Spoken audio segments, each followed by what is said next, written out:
Last podcast on the left is all about the facts. So when Southern New Hampshire University came on as a sponsor, it was time to do some research. Turns out they offer more than 200 online degree programs, and get this, criminal justice and psychology are some of the most popular. Classes have no set meeting times, and tuition rates are some of the lowest in the U.S. Want to learn even more about SNHU? Visit snhu.edu/last. Insurance isn't one size fits all. That's why drivers have trusted Progressive's Name Your Price tool for years. Just tell Progressive what you want to pay, and they'll show you coverage options that fit your budget. Visit Progressive.com to find a car insurance rate that works for you. Progressive Casualty Insurance Company and Affiliates. Price and coverage match limited by state law. There's no place to escape to. This is the last podcast. On the left. Your glaze. That's when the cannibalism started. What was that?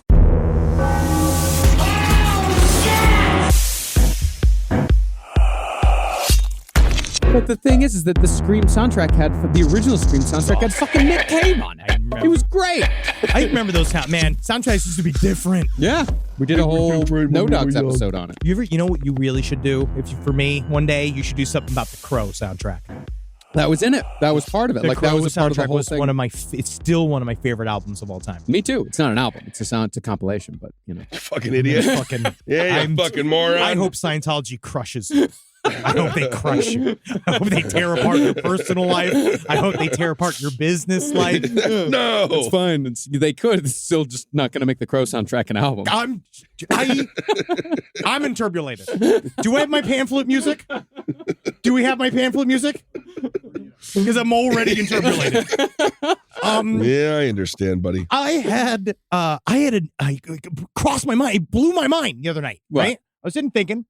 Sitting there thinking. As Thinking. executive time. Yeah, executive time. And I realized, what if fucking a fish, getting hard enough to have sex with a fish, that's OT9. Wow. Wouldn't that be something? Great day to be a fish.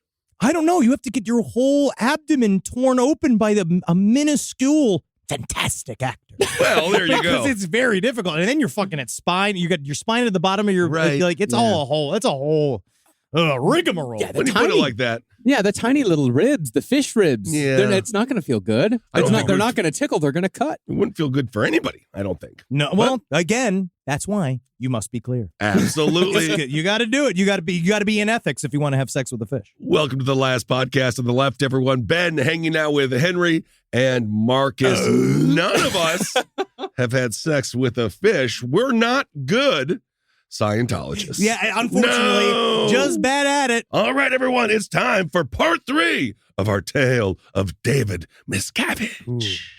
Now, we've made a lot of hay out of David Miscavige's tiny, hard body over the last couple of weeks. He looks like if a Chucky doll was in a tanning bed. We have, and there is controversy with these episodes. The main controversy, people have been sneaking into my DMs, is Henry's impression of David Miscavige attacking. Is it a flying crossbody or is it a clothesline? I believe we had 2 different varying words when we discussed it. It's a flying crossbody. Okay. Because it's full torso attack. It's because he wants to make sure that he hits you with his belly button. Got you. But not in a sexual way because he has no sexual feelings. Perfect. Clears it all up. Yeah, no crossbody. It's not a Goldberg. It's more like, it's not like a big shoulder tackle. Nope. It is crossbody. It's crossbody. It's a crossbody. It is attacking someone literally with your pubic bone. Perfect. Well, perhaps all this attention on David Miscavige's tiny hard body is what's partly drawn the attention of a Scientology Twitter front called Hate Monitor, which, in a series of tweets over the last couple of weeks, have managed to make the 3 of us look both evil and super fucking radical. It's the coolest we've ever looked. They're using the images of when we did Red Rocks, when we actually looked like people would have sex with us. Yeah, it was incredible. So cool. And now we're getting calls. Now we're getting phone calls. We're getting a lot of phone calls to the Church of Scientology. Actual phone calls. We know for a fact that they are from the Church of Scientology. The actual caller ID is the Church of Scientology. Oh, it's funny. They just put it on the ID. Yeah. I guess they have to for legal reasons. Yes. We'll talk more and more because they are a church still technically according to the eyes of the most sacred body in the United States of America, the IRS. Absolutely. And also so they're coming at us pretty hard. But I find it interesting because we talked massive shit about Mormonism. for like 10 hours, for like 15 hours, 13 hours, right? We never got a single call. Nothing. For Mormonism. You know why? For Mormons, you know why? It's because they're confident. Yeah. Confident. You know what I think? You know what? I might blame a little bit on Scientology and why Mormonism are chill. It's the lack of caffeine. Could They're be. not. They're not all up in it. But also, the Mormons, I think, are confident in what they give to their parishioners. Yeah. That the arrangement of you believing in our weirdo beliefs is that we actually we're trying to create this quote unquote loving environment Could be. for you, and they put a lot of effort into that loving environment front, which we're seeing that Scientology doesn't really do, and it leaves a bitter taste. It does. In the mouths of their parishioners. Absolutely. You got to show a little love. Just a tiny little Just bit. a little bit. Yeah. That's honestly, hug a Scientologist. Today. Seriously, bro, you be nice to one because we're trying to get him out of there. Yeah. Mhm. But the thing about David Miscavige's hard little body is that it takes a lot of work to stay little and hard. Oh, yeah. It is. Look at me. Does it? I'm little and soft. Okay. And it takes next to no work. That's true. But his physical form is only the base level of what makes David Miscavige tick. Oh, yeah. See, running America's second most successful cult into the ground through a long pattern of assault, kidnapping, human trafficking, and possibly murder, that requires a lot of what you called executive time. Executive time. Executive time. It's not nothing. It's idea formation. Mhm. You're sitting Absolutely. and hanging out. Because you remember, this is David Miscavige at the height of his powers. Yeah. After last episode, we see he is fully consolidated, Yep. all the leadership under him. And now we're watching him take the Church of Scientology out for a ride like it's some kind of demolition derby car. And even at the height of his powers, still only 5'3". And that is why when Scientology He's at the called short me, of his powers. There we go. And that's when Scientology called me yesterday. Yes, I did answer. And I actually want to tell both of you SPs that I am now in charge. I am now in charge. 6'7", softer pan flutes. version. Can I have my pan flutes, please? Please, Can I please because have... I am now in charge of Scientology. New rules. Number one, smile more. That's Honestly, number that's one. not bad. Sometimes you have to be happy on the outside first.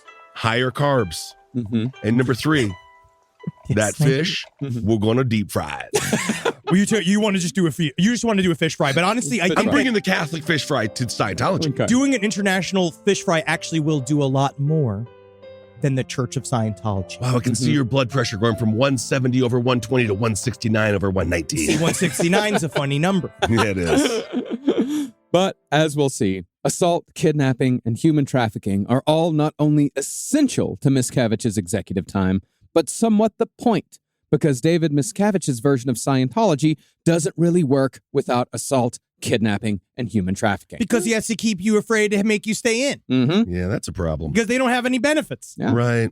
But the thing about executive perks is that they can't just be paid for on spec because Scientology owns a lot of real estate.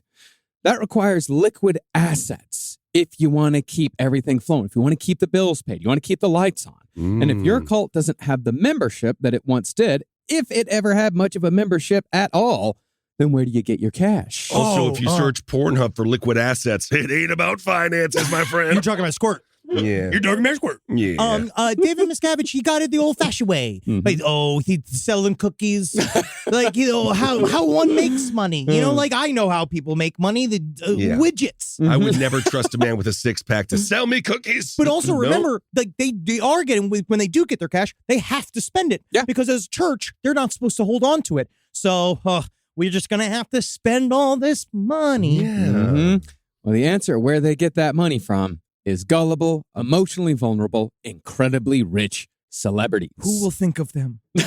I know. Well, to put it into perspective, the 10 richest Scientologists are worth, conservatively, this is on the low end, about $9 billion. Who's a lot? All right. Billion with a B. But it also must be said that not all of those richest Scientologists are celebrities. As we notice, most billionaires, really good billionaires, don't want you to know their names because they're moving around in the background making a bunch of decisions, and they don't want you to know that they can then tank their own company by being an asshole in public. Oh, are we going to talk about the shadow government?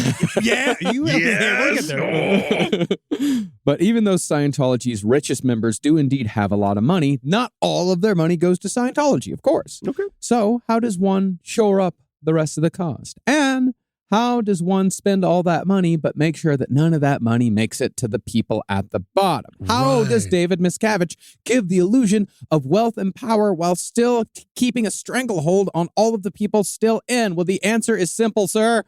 Slave labor. That's all you need. All you need is about, at this point, a couple of straggling thousand, like people that you've made so tired and hungry and scared that they'll just do whatever it is you tell them to do. Look at that. Perfect.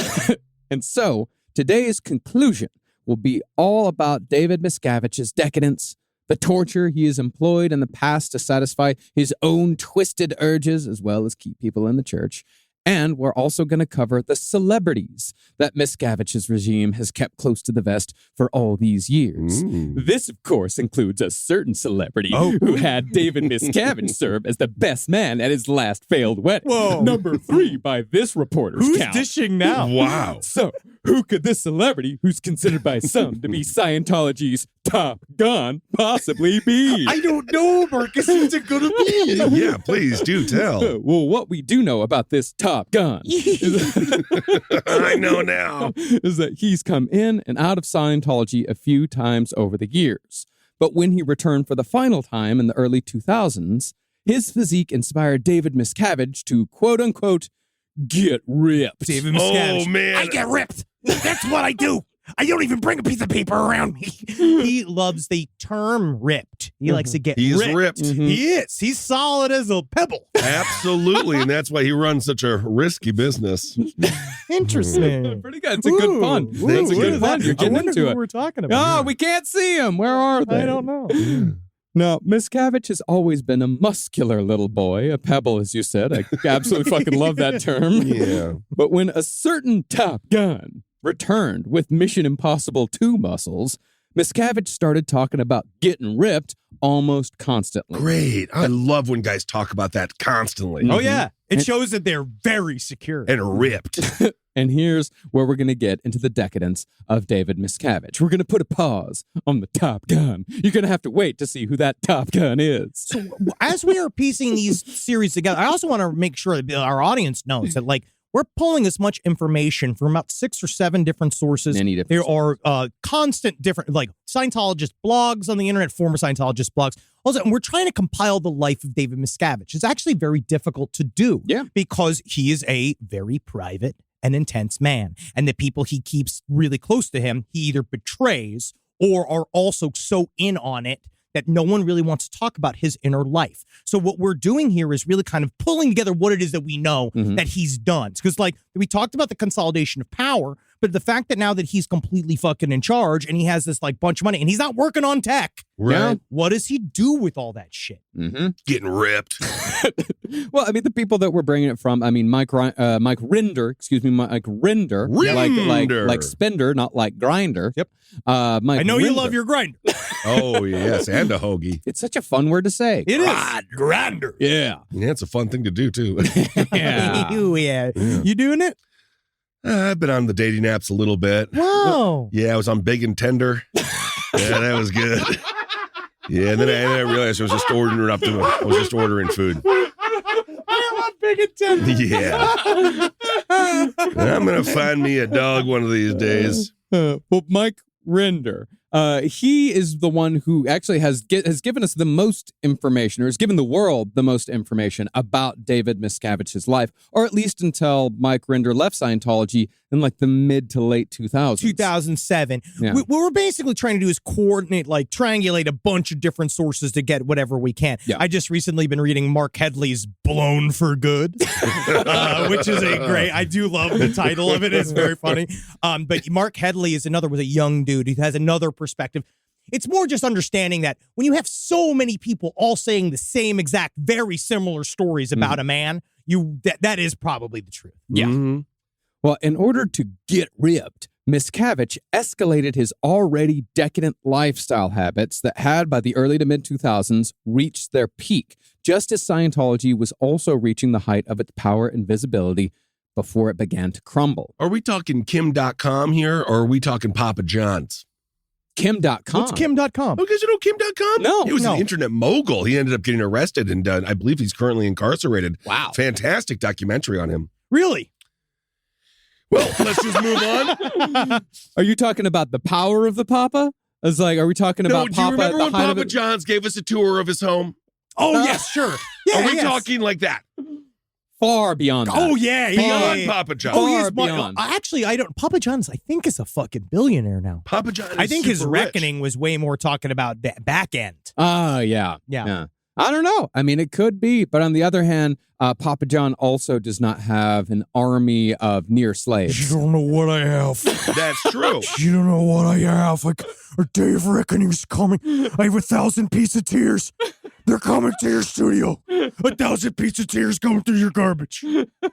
David Miscavige, if we're talking food here, he had employed 2 personal chefs for years. But when he wanted to get ripped, he had them enter everything he ate into a huge spreadsheet to ensure that every meal was 40% protein exactly and no more than 400 calories. And all that What a shit's in nightmare. exact science. What? What a nightmare. Yeah, of course. Yeah. He'd be fed 4 meals a day. And by the way, David Miscavige, despite his ongoing asthma, chain smokes like a mother. You wouldn't believe how much he smokes. You can tell by his voice, though. He's got that. He's got the, hey, everybody. We're building a gate to the future. Even my current impersonation of him is far friendlier. Whatever you heard about us, if you haven't heard us from us, you gotta hear it from us. Hear it from me. We're doing really well. I mean, honestly, smoking makes for a great radio voice. It does. Yeah. Actually, my radio voice got much better after I what quit you- smoking. that's I what do. you I say? believe it. Well, you hear it because it depends on the radio voice. Yeah, because mine used to be so thick with mucus, and it's not quite so thick with mucus in it all anymore. Not Right. anymore. Not anymore. But I love talking about it. Well, he'd eat 4 meals a day. He'd constantly smoke cigarettes, but dinner was a 5-course meal that was made specifically for his and his wife's blood type. Reportedly, Miscavige's favorites were mushroom risotto, clam linguine, and of course, the cruelest of meals, foie gras. Yes, it is. It is sad, and I struggle with. Foie gras is delicious, but I think It must it's be so hard for you. it's the pain in it that is what's delicious. It's the screaming of it. I could see him like having a little piece of foie gras, which is like it's half the size of his head. Yeah. Like just because he's all head. He is. He's all head, and so, yeah, you hear him like that's a very David Miscavige meal. Very much so. Yeah, I could see it. Seafood would also be trucked in from Santa Monica to Gold Base several times a week, and corn-fed lamb would be flown in from New Zealand. He must have been terrified attached to those planes. Yeah, lucky lamb. David's missing wife, Shelley, would also make these extravagant delivery demands. Of course, this is before Shelley Miscavige went missing. 'Cause Right. Shelley was, I would say from what I can tell, I may be wrong here. Correct me if I'm wrong. But Right. Shelley Miscavige also sounds like a monster. Complicated woman.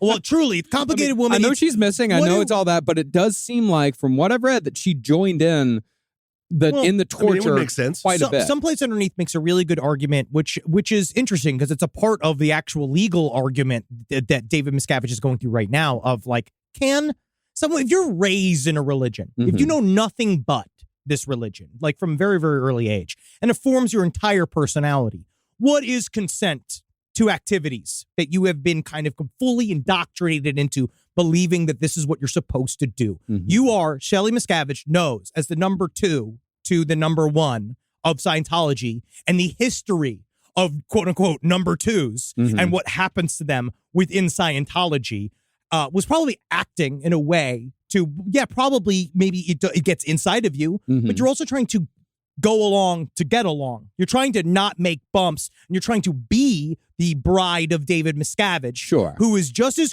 and like you don't think want you to can't get flushed down the toilet. because people did view her as some like she was scary, but then other echelons of her were like the higher ups were like, well, Shelley was again, term complicated comes up a lot because she was born, raised. Now you're in the center of the hurricane. Yeah. You know, like I don't know how you'd react. I don't know how you'd act. But then now, whatever it is, I'd go missing for like 16 years. I mean, that's what she got done to her. Yeah. You know, but so I think that, you know, you're stepping on, it's the pain rolling downhill. Sure. Okay. I see. Well, That's the thing, is that her and David together, their meals would cost anywhere between $3,000 and $20,000 per week. Jesus Oh, fucking wow. Christ. That's a lot. More would be spent, of course, if a certain Top Gun was in attendance at dinner. Well, I'm certain they didn't have goose. No foie gras for him. No, not at all. They'd fly in ingredients from all over the world when Top Gun showed up because they wanted to make it extravagant. They wanted to make him feel special. They have to show their biggest guy, hey, look at what we can accomplish. Look at what we can pull off. Seafood. Holy hell. Yeah, seafood. Wow, near the ocean. Holy shit. Honestly, no. If it's going out to Gold Base, it's the middle of the fucking desert. It's taking a 3-hour trip from Santa Monica. So it's like they are flying it in. They are doing the thing. They're shipping it in. But 3 hours isn't bad. It's very extravagant. Yeah. Sand trout. Can you imagine if there was fish in the desert? That's cows. But once Miscavige was done with his fourth meal of the day, he'd retire to his private screening room where he'd watch his favorite movies. He loved Scarface, of course, because he's an asshole, and he loved The Godfather. We all do. Everyone loves The Godfather. Sure. He was also known to sip on surprisingly moderately priced scotch. He liked MacLeod, which is, it's good. It's good, Well, but because it's good. it's moderately priced, though. Yeah, to me, honestly, then you're fighting. How much are we paying for the scotch? Yeah, how much do you have to pay for all it? of the scotch at some level tastes kind of the same. Now I'm Right. drunk. And I'm scotch drunk, which means I'm like making like world decisions in my head. Yeah. I'm like looking out and being like, one day all this land will be mine. Scotch is an ambitious drunk. It is. It is. Well, it's a cruel. You get gets inside of you. You become president for a night alone in a room. Yeah, absolutely. But yeah, MacLeod, it's still top shelf. Oh yeah. Yeah, it's good stuff. It's I would good just, stuff. considering his extravagant habits, I would expect him to drink something much more Like a expensive. Glenlivet. That's the same. Yep, Well, same it's stuff. Johnny Walker Blue every night, perhaps. Okay. I'm not a blue guy. It's very expensive. Yeah. Yeah, I tried to shoot it one time in You don't- celebration and almost threw up. Yeah, that's not what you're supposed to do. No, you're supposed to sip it. Yeah. It's real smoky. Yeah, it's real smoky. Oh. Well, that's the reason why I kind of bring it up is that his stereo system is incredible.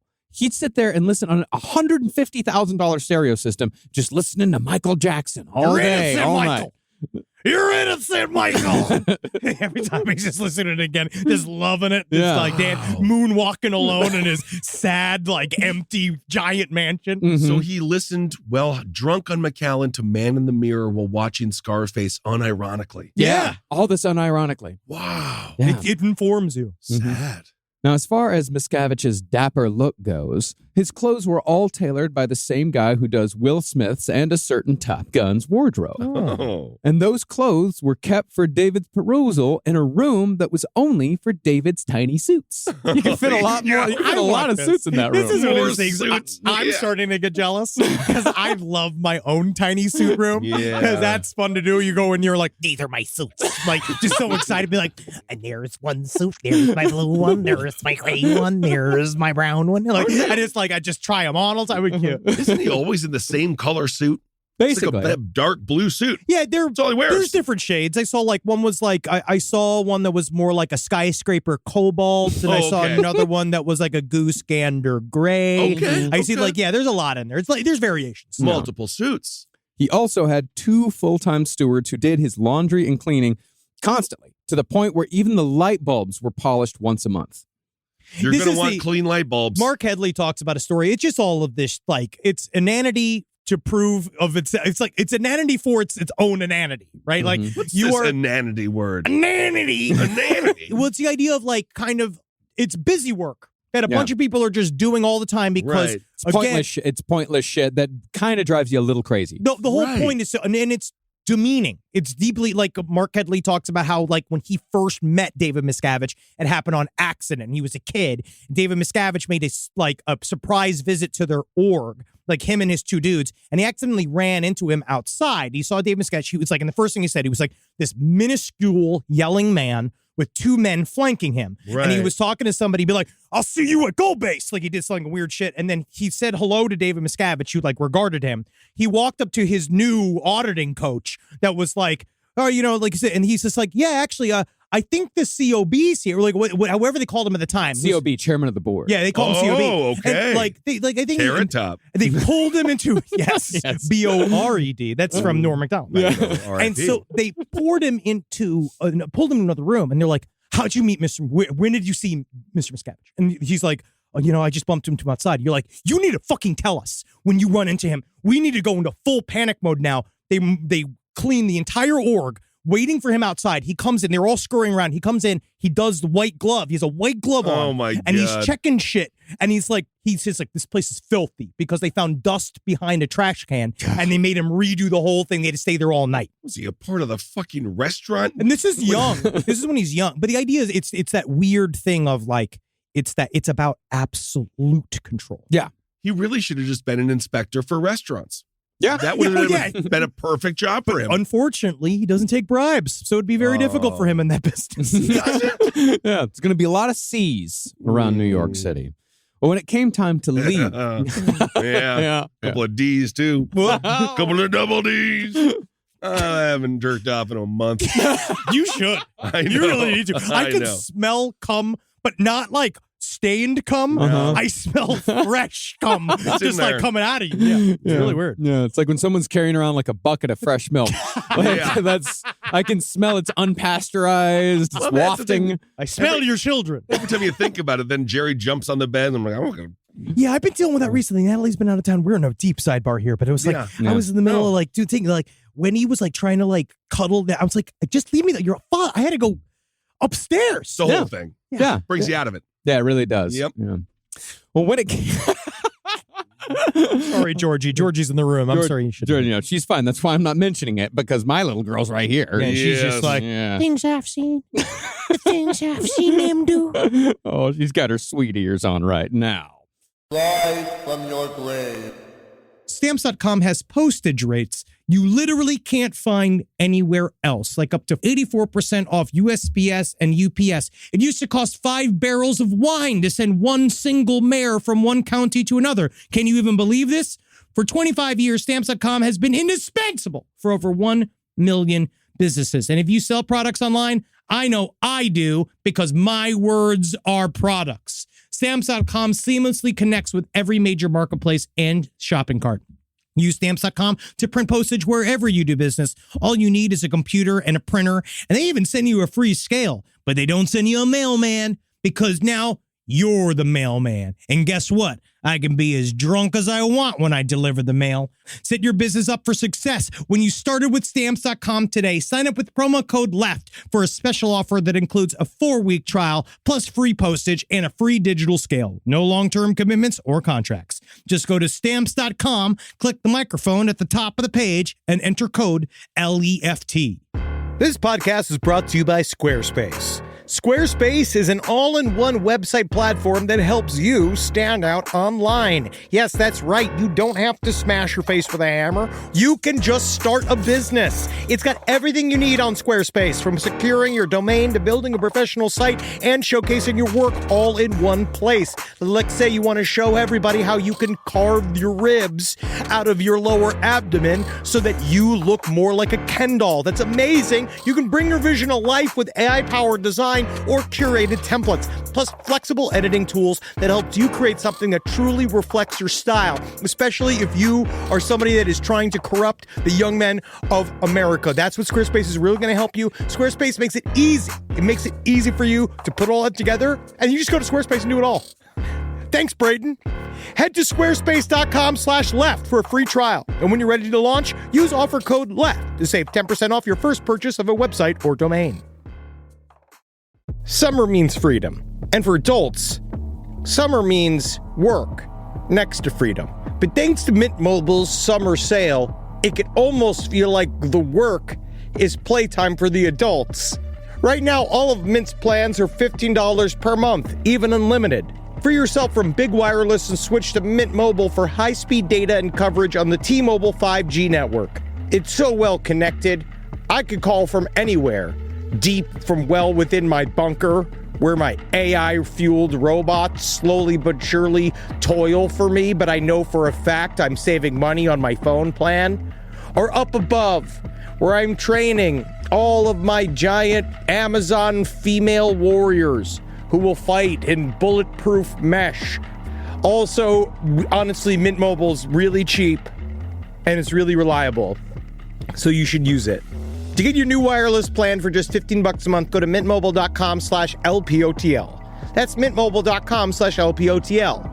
Cut your wireless bill to $15 a month at mintmobile.com/LPOTL. That's it. There's no catch. Upfront payment of $45 per 3 months, $90 for 6 months, or $180 for 12 months. Plan required, $15 per month equivalent. Taxes and fees extra. Initial plan term only. Greater than 50 gigabytes may slow when network is busy. Includes up to 20 gigabyte hotspot.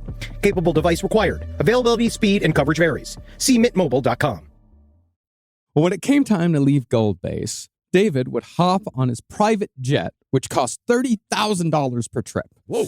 In tow was a personal chiropractor to align his little back, and a personal hairdresser who kept his hard-as-nails coif high and square at all times. Good. He's got some kind of, he must have some kind of hair implants, too. It's real thick. You got a real strong front. Yeah. Right. Additionally, Miscavige would also bring photography equipment and a staff to take photos everywhere he went. And then he'd take those photos, bring them back to Gold Base, and show them off to all of the executives and the Sea Org members who were, for all intents and purposes, captives at Gold Base. How exciting. So he just showed other people pictures of His himself headshots, on yep. a plane. Oh, Yeah. yeah. Really cool. Mm-hmm. Now, speaking of Sea Org, even though it was once a position of honor in Scientology, they now seem to be, and have been for many decades, little more than slaves. Because they were supposed to be the priest class. Yeah. Right. And then what they did was, in a weird way, it feels like a truly abusive relationship where it's like, oh, you love me so much, I'm going to fucking stick your head in the ground. I'm going to just fucking mash your head. I'm going to destroy you. Right. Because you love me so much. Mm-hmm. They are the entry point, Sea Org, in which Scientology becomes a serious cult of belief and subjugation. That's when it goes beyond a money-making scheme designed to build clueless and desperate actors. That's just American. Yeah, that's just called Hollywood. Yeah. Now, at Gold Base, where Sea Org members are arguably treated the worst, they're made to eat in a meat and potatoes mess hall with a meager salad bar, unless you're being punished, of course. If you're being punished, rice and boiled beans. Yeah, They just got a pot. So remember, that's what they ate. That's what, after eating foie gras, a night of eating $20,000 worth of foie gras. Yeah. This is what they eat. Next door, the people who are doing the actual work are eating rice and boiled beans. What are we talking when we say salad bar here? Are we talking Wendy's salad bar No, that got buddy. some chips and some nacho cheese? No, there are barely any fixins. Yeah, I'm thinking I love a good salad think bar. shitty Pizza Hut salad bar 1993. Unless but they're that's doing good. things different because so much information has leaked. Because Yeah. Rinder just talks about, like, part of being on Sea Org is being hungry. Yeah. And the pride of being hungry. Yes. Because what that meant was that you're working too hard and you don't, like, you're really digging in. It's the grind. You know, it's the same thing of people now that, well, you know, just regular ass people will be like, I fucking work 10 hours today, bro. Like, I'm grinding. I'm making it happen. I'm doing it. It's that very sick, like, that's- that type of addicted to it mentality. That seems similar to Shinrikyo. The way Oh, they true. kept them Yeah. very, very, I mean, they all do. very That cult hungry. does. Oh yeah, hungry is that is a key word for all cults. All cults are always hungry. You never see a chubby. Name a chubby cult. Oh, Blubbers. wow. There's the Blubber Boys. And then there's the Blubber Boys. Oh, I the, mean, the Gertrude I will gang. say, anybody who's in charge of Big Dairy, right? They got to be big uns, And right? that's a cult. That's, yeah, oh, sure. Look at Yeah. me. I'm stuck. Absolutely. I need to reach out. My cholesterol big too. It's I too need to big. reach out. Your cholesterol is too I big. need to get a fucking deprogrammer for cheese. Well, the cost of each Sea Org meal, each person, they spend about 75 cents per person per meal on Gold Base when it came to Sea Org members. That's about half of what the state of California spends on prisoners per meal. Wow. Yeah, prisoners get about $3, $3.50. Well, it's a great day to be a prisoner in California. This is awesome. Well, on average, Sea Org members are, quote unquote, paid $50 a week. And that's only if they don't incur any fines for various withholds, overts, or general goofery. Yeah, definitely not General Goofery. You get bumped for that. Oh, absolutely. And you don't want to meet Sergeant Fuckface. You really don't. because your throat, your soft palate's going to be a mess. Oh, yeah. General Goofery, come here. If you get that sort of punishment, you can get bumped down to as low as $13 a week. And that's if you're not actively racking up debt to Scientology. Well, the thing is, Jesus. you are racking up debt to Scientology no matter what, because if you want to bail on your $1 billion contract, one of the things they do, part of the ways they keep you in, is that then they send you a bill for all of the free auditing that you got. And they say, oh, you signed up for this in these various contracts that we made you do while you were half asleep. We kind of semi-forced you to do. Some of you are into this maybe at the beginning, but we kind of made you do this and you agreed to this. So they are charting it because they're giving you, this is where they get their tax exempt status to this day and why they do it. It's because they house and feed these people, but due to the lack of regulation on looking at like how a church spends its money, they can do it as the tiniest amount, at the very little, and then just say, oh, it's because they choose to live a monastic existence instead of saying we're trying to create a free workforce. Yes. $1 billion contract. But all of this is seen by Sea Org members as a reasonable reality.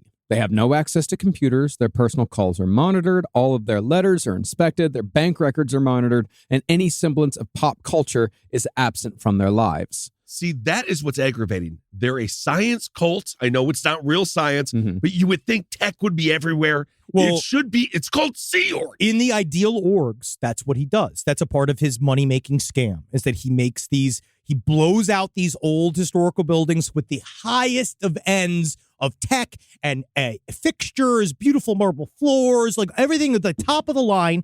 And then they pump volunteer. They get people to then like go and raise money on this new absolutely top of the line property that they just did, which works for about a year. And then the whole thing falls off once they let it go. And then it's just this very fancy building that is just empty. It's so weird. I mean, the only tech they really use is the e-meter. That's the only technology that they use. Like, yeah, machine. Yeah, because It's remember, a questionable tech. but to the point of pop culture being absent from their lives completely. When South Park did its groundbreaking Scientology episode, Trapped in the Closet, that probably did more damage to Scientology than anything before or since. It really cannot be overstated how devastating that episode was. Well, because David Miscavige is now living in a world where all of your deepest secrets, all of your hidden material that allowed, like, because that really was, I think, the power they had over people was just like, when you come into this very sacred environment, if you come into this place, right, what you will see, what you will get, no one ever gets. David, it sounds like you have mesothelioma. Mesothelioma? Yeah, I think you have early I onset physically can't get that because that means I brought that in. Okay. All right, and I'm clear. But he's like, he brings people, and you want to be like entranced by the secret teachings. Yeah. But now they're all out in the open. Everything's out in the open. So now David Miscavige is kind of like that power is gone, which is why then the punishment comes in. Yeah. I mean, and that's the thing is that like that was the point that you brought up when we were on the phone a couple of days ago talking about this, is that like all of a sudden Scientology, you have any 13-year-old in America that can say Scientology's fucking stupid. Yeah, and it's South Park educated a group of 13-year-olds. Yeah, that Scientology was a cult and it worked. Yeah, I mean that's the overall plot to the show. I mean, it's very much of its time. You know, it's R. Kelly, it's Tom Cruise, it's John Travolta, and all that. But the masterstroke of this episode was laying out the entire Xenu mythology, the basis of Scientological belief, into a 1.5-minute long animated sequence with the words, "This is what Scientologists actually believe," overlaid on top. They destroyed the church in a 1.5 minutes.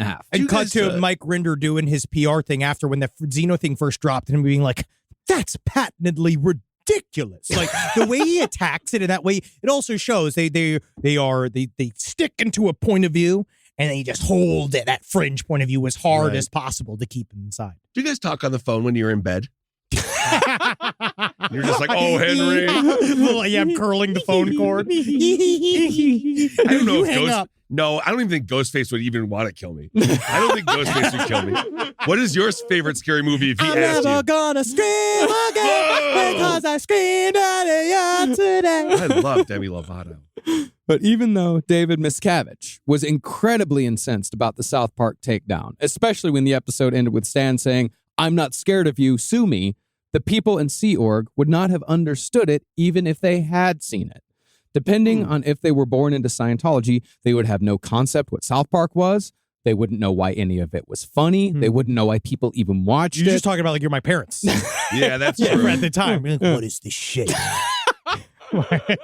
Well, I mean, none of the references like R. Kelly's Trapped in the Closet. You remember that? Oh, I've got the gun. Yeah. Or the rumors about Travolta and Cruz's sexuality. None of that would have made any sense. Or it's more like it's not allowed to make sense. Yeah. I mean, You know?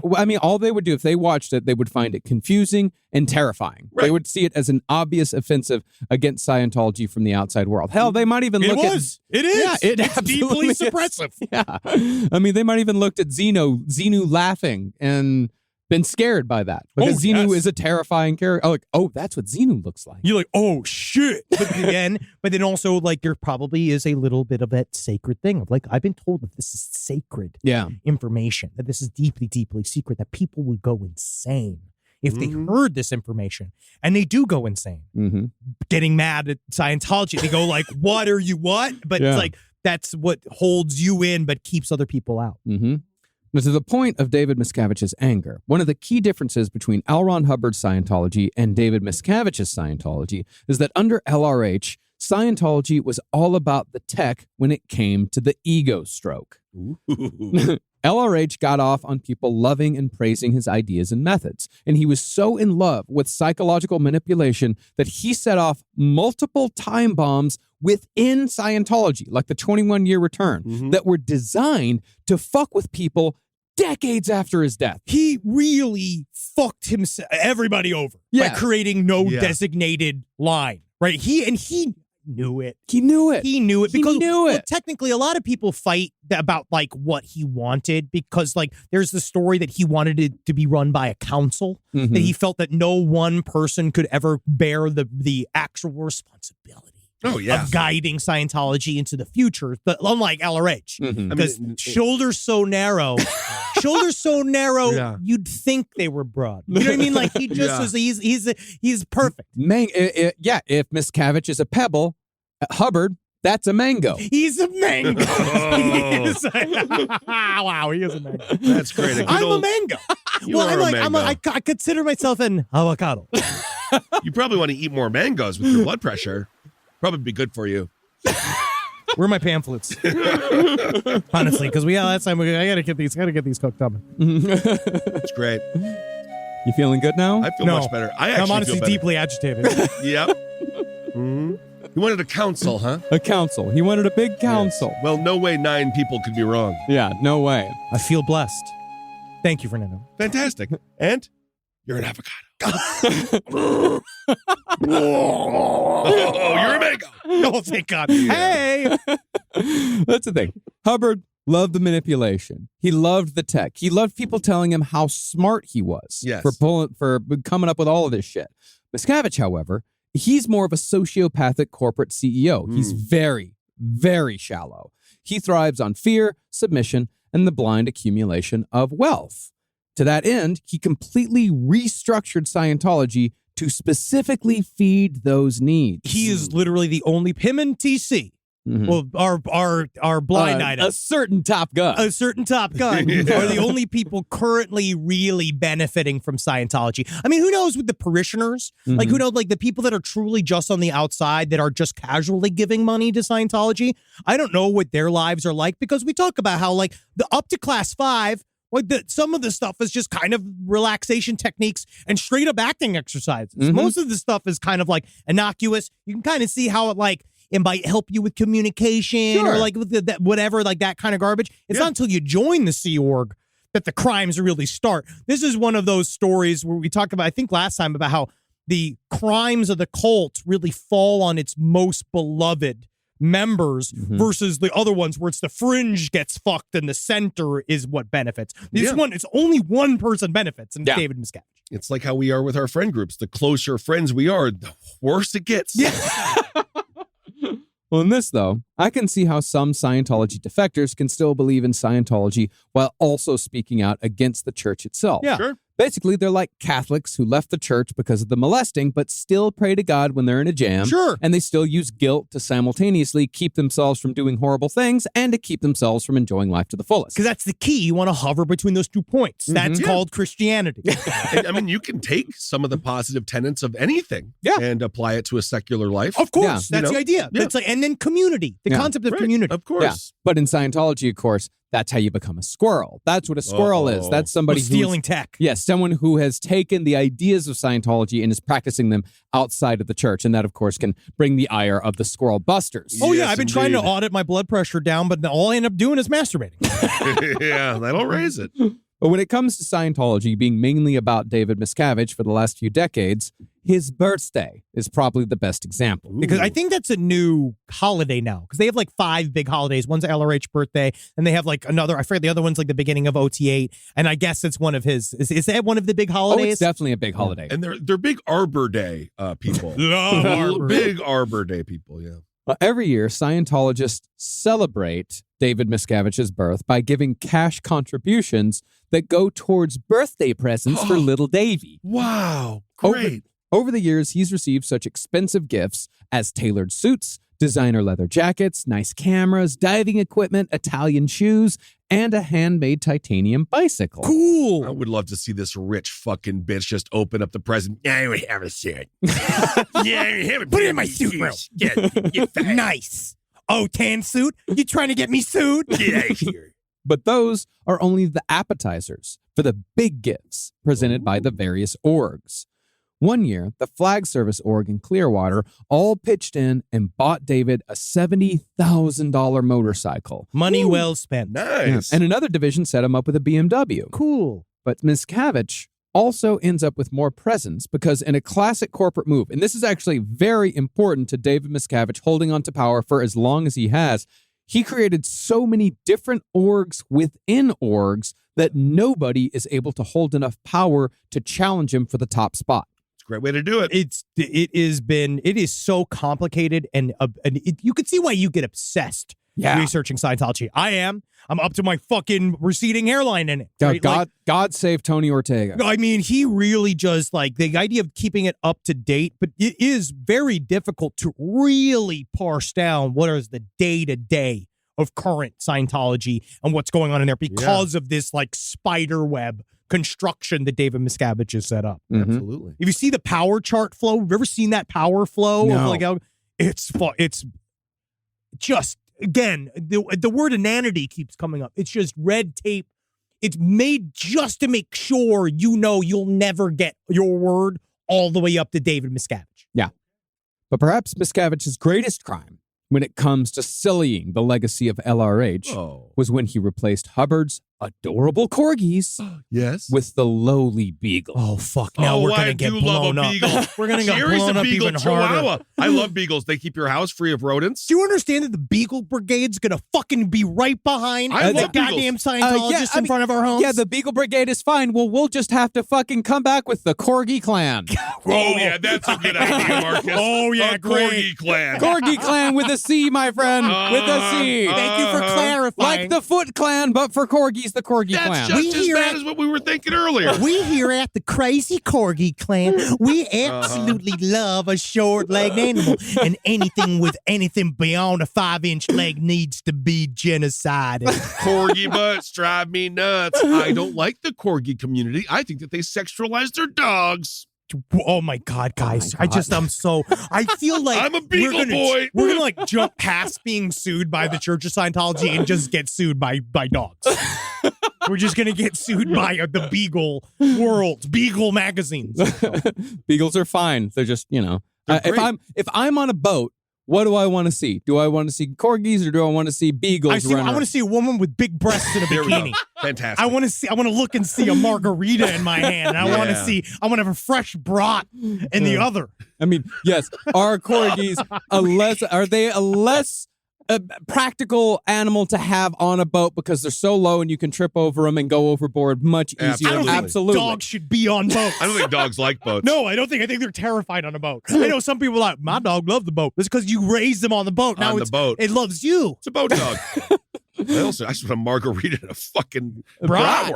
Yeah. Wow, what a nice day that would be. That really would be a nice day. I'm going to plan it. I'm going to do it Sunday. All right, let's do it. Well, Miscavige had, amongst a veritable pack of dogs, 5 beagles that all had blue vests, custom made, and each one featured 4 stripes on the shoulder epaulets. They had epaulets, they had everything. It was very cute. I will admit, it's a cute costume. Yeah. That meant that the Beagles, though, were technically Sea Org captains. And as such, everyone had to treat them as Sea Org captains and salute them when they walked by. This was, of course, yet another tactic David Miscavige used to keep Sea Org members in their place, Jeez. telling them basically, even the highest ranking among you are at best equal to my fucking dogs. Seriously. And again, like he says, again, the way they flip it is that like, oh, what like a funny, cute thing, like it's a human interest thing.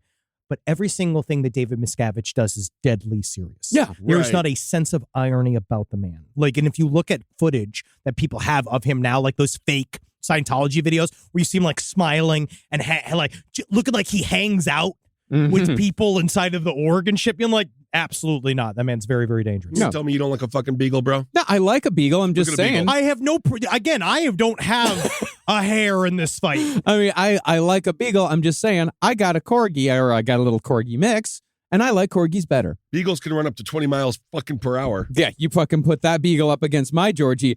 Georgie can run 20 miles an hour, I guarantee you. I've seen this dog run. Yeah. Oh, good. All right.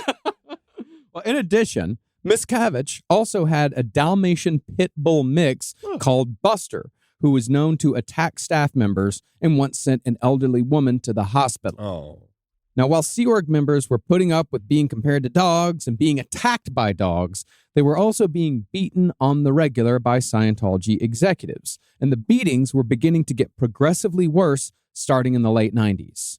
That's because shit was rolling downhill following the death of Lisa McPherson. Remember, that's what we talked about at the end of the last episode. That was their exorcism gone wrong. Yes. Basically. And after that, David Miscavige's punishments involving Scientology executives were getting more violent, more humiliating, and more bizarre in the dusty old bones full of green dust tradition. It really is true. And the fact that, like, because now they're like heavily bleeding.